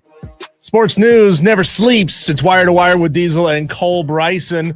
The Green Bay Packers facing the San Francisco 49ers this weekend. The Niners going to be without starting quarterback Brock Purdy and defensive end Nick Bosa. The Niners officially ruled out Brock Purdy with right shoulder soreness and Nick Bosa, with a left hip and oblique injury. This was just before the team was scheduled to fly to Wisconsin. So if you're playing fantasy, you hadn't heard that, definitely worth paying attention to. Maybe change up your lineup a little bit. This is a sad story for a guy that had so much promise. Zion Williamson has undergone multiple treatments on his left hamstring and is not close to a return to action for the New Orleans Pelicans. Man, a guy that size, how many times have we talked about Zion needing to drop some weight, needing to stay in shape, and just cannot stay healthy? Your best ability is your availability, and Zion Williamson is rarely available. When he's good, he is breathtaking to watch, but he's most of the time in street clothes. So there you go. On Thursday Night Football, the Browns defeated the Steelers 24-19. I kept seeing all these clips. I wasn't watching that game live, but I kept seeing all these clips and hearing these quotes from Jameis Winston. It was so great smushing around in the snow. And I'm like, what are you talking about? I watched a little bit of the first half of that game. And I'm like, it's not snowing. And then it started coming down. That lake effect snow up there is for real in Cleveland, Ohio. So I ended up going back and watching the second half of that game, little clips of it here and there and highlights. And man, that must have been fun. That's a good time to play in games like that. And I love that the NFL is now able to superimpose the down and distances and the yard lines on the field. So we have a damn clue where they are on the field. Last night, Georgia Tech narrowly escaped NC State by a score of 30-29. NC State missed a would-be game-winning field goal as time expired. NC State made a furious, if that's a word, furious comeback in the fourth quarter. Had 3 turnovers in the ball game and still almost came back to win that game. Haynes King was also down in that game, so that certainly changes things for the Georgia Tech Yellow Jackets. But 2 phenomenal football games. Definitely worth going back and watch. If you got nothing else to do tonight, go back and watch those games. The Southwest Athletic Conference, the SWAC, has an investigation into allegations that Jackson State players and coaches had access to game week practice film of Arkansas Pine Bluff prior to their team's game on November 2nd. The allegation came to light on October 31st, 2 days before Jackson State's 41-3 win. An Arkansas Pine Bluff player informed the coaching staff that he was told by a Jackson State player that Tigers defensive players were in their team facility watching practice film of Arkansas Pine Bluff from that week. So those are some wild accusations that somebody's spying and or leaking footage of game week preparation. I mean, 41-3, clearly you're either that much better than them or you got a tip on what they're going to do. And they clearly knew what they were going to do. In recruiting news, current 5-star quarterback Bryce Underwood, the number 1 prospect in the 2025 ESPN 300, has flipped his commitment from LSU to Michigan. Matt Moscana from ESPN Baton Rouge tweeted that he was told Michigan offered Underwood $12 million in NIL money. That's got to be the richest one so far yet, right? Like Nico Iamaleava from Tennessee was reportedly given somewhere, like $8 million, $6 million? Now it's up to 12? Dude, you better deliver. You better deliver. And here's the problem. It's a 1-year contract. So he could leave. Michigan could fire Sharon Moore. And he's out. He's gone. He's going somewhere else. I can't fathom how it's gotten this big this fast.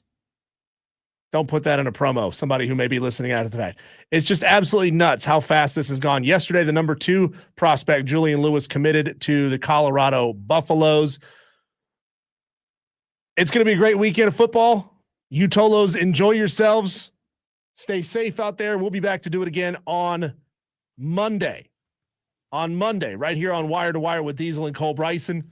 Last minute picks. You can get them to me right now, especially the Tolo who didn't put their name on the pick. Get it to me now. You're going to hear Burns Spartanburg with Cole Bryson on the call next, right here on the Fan Upstate.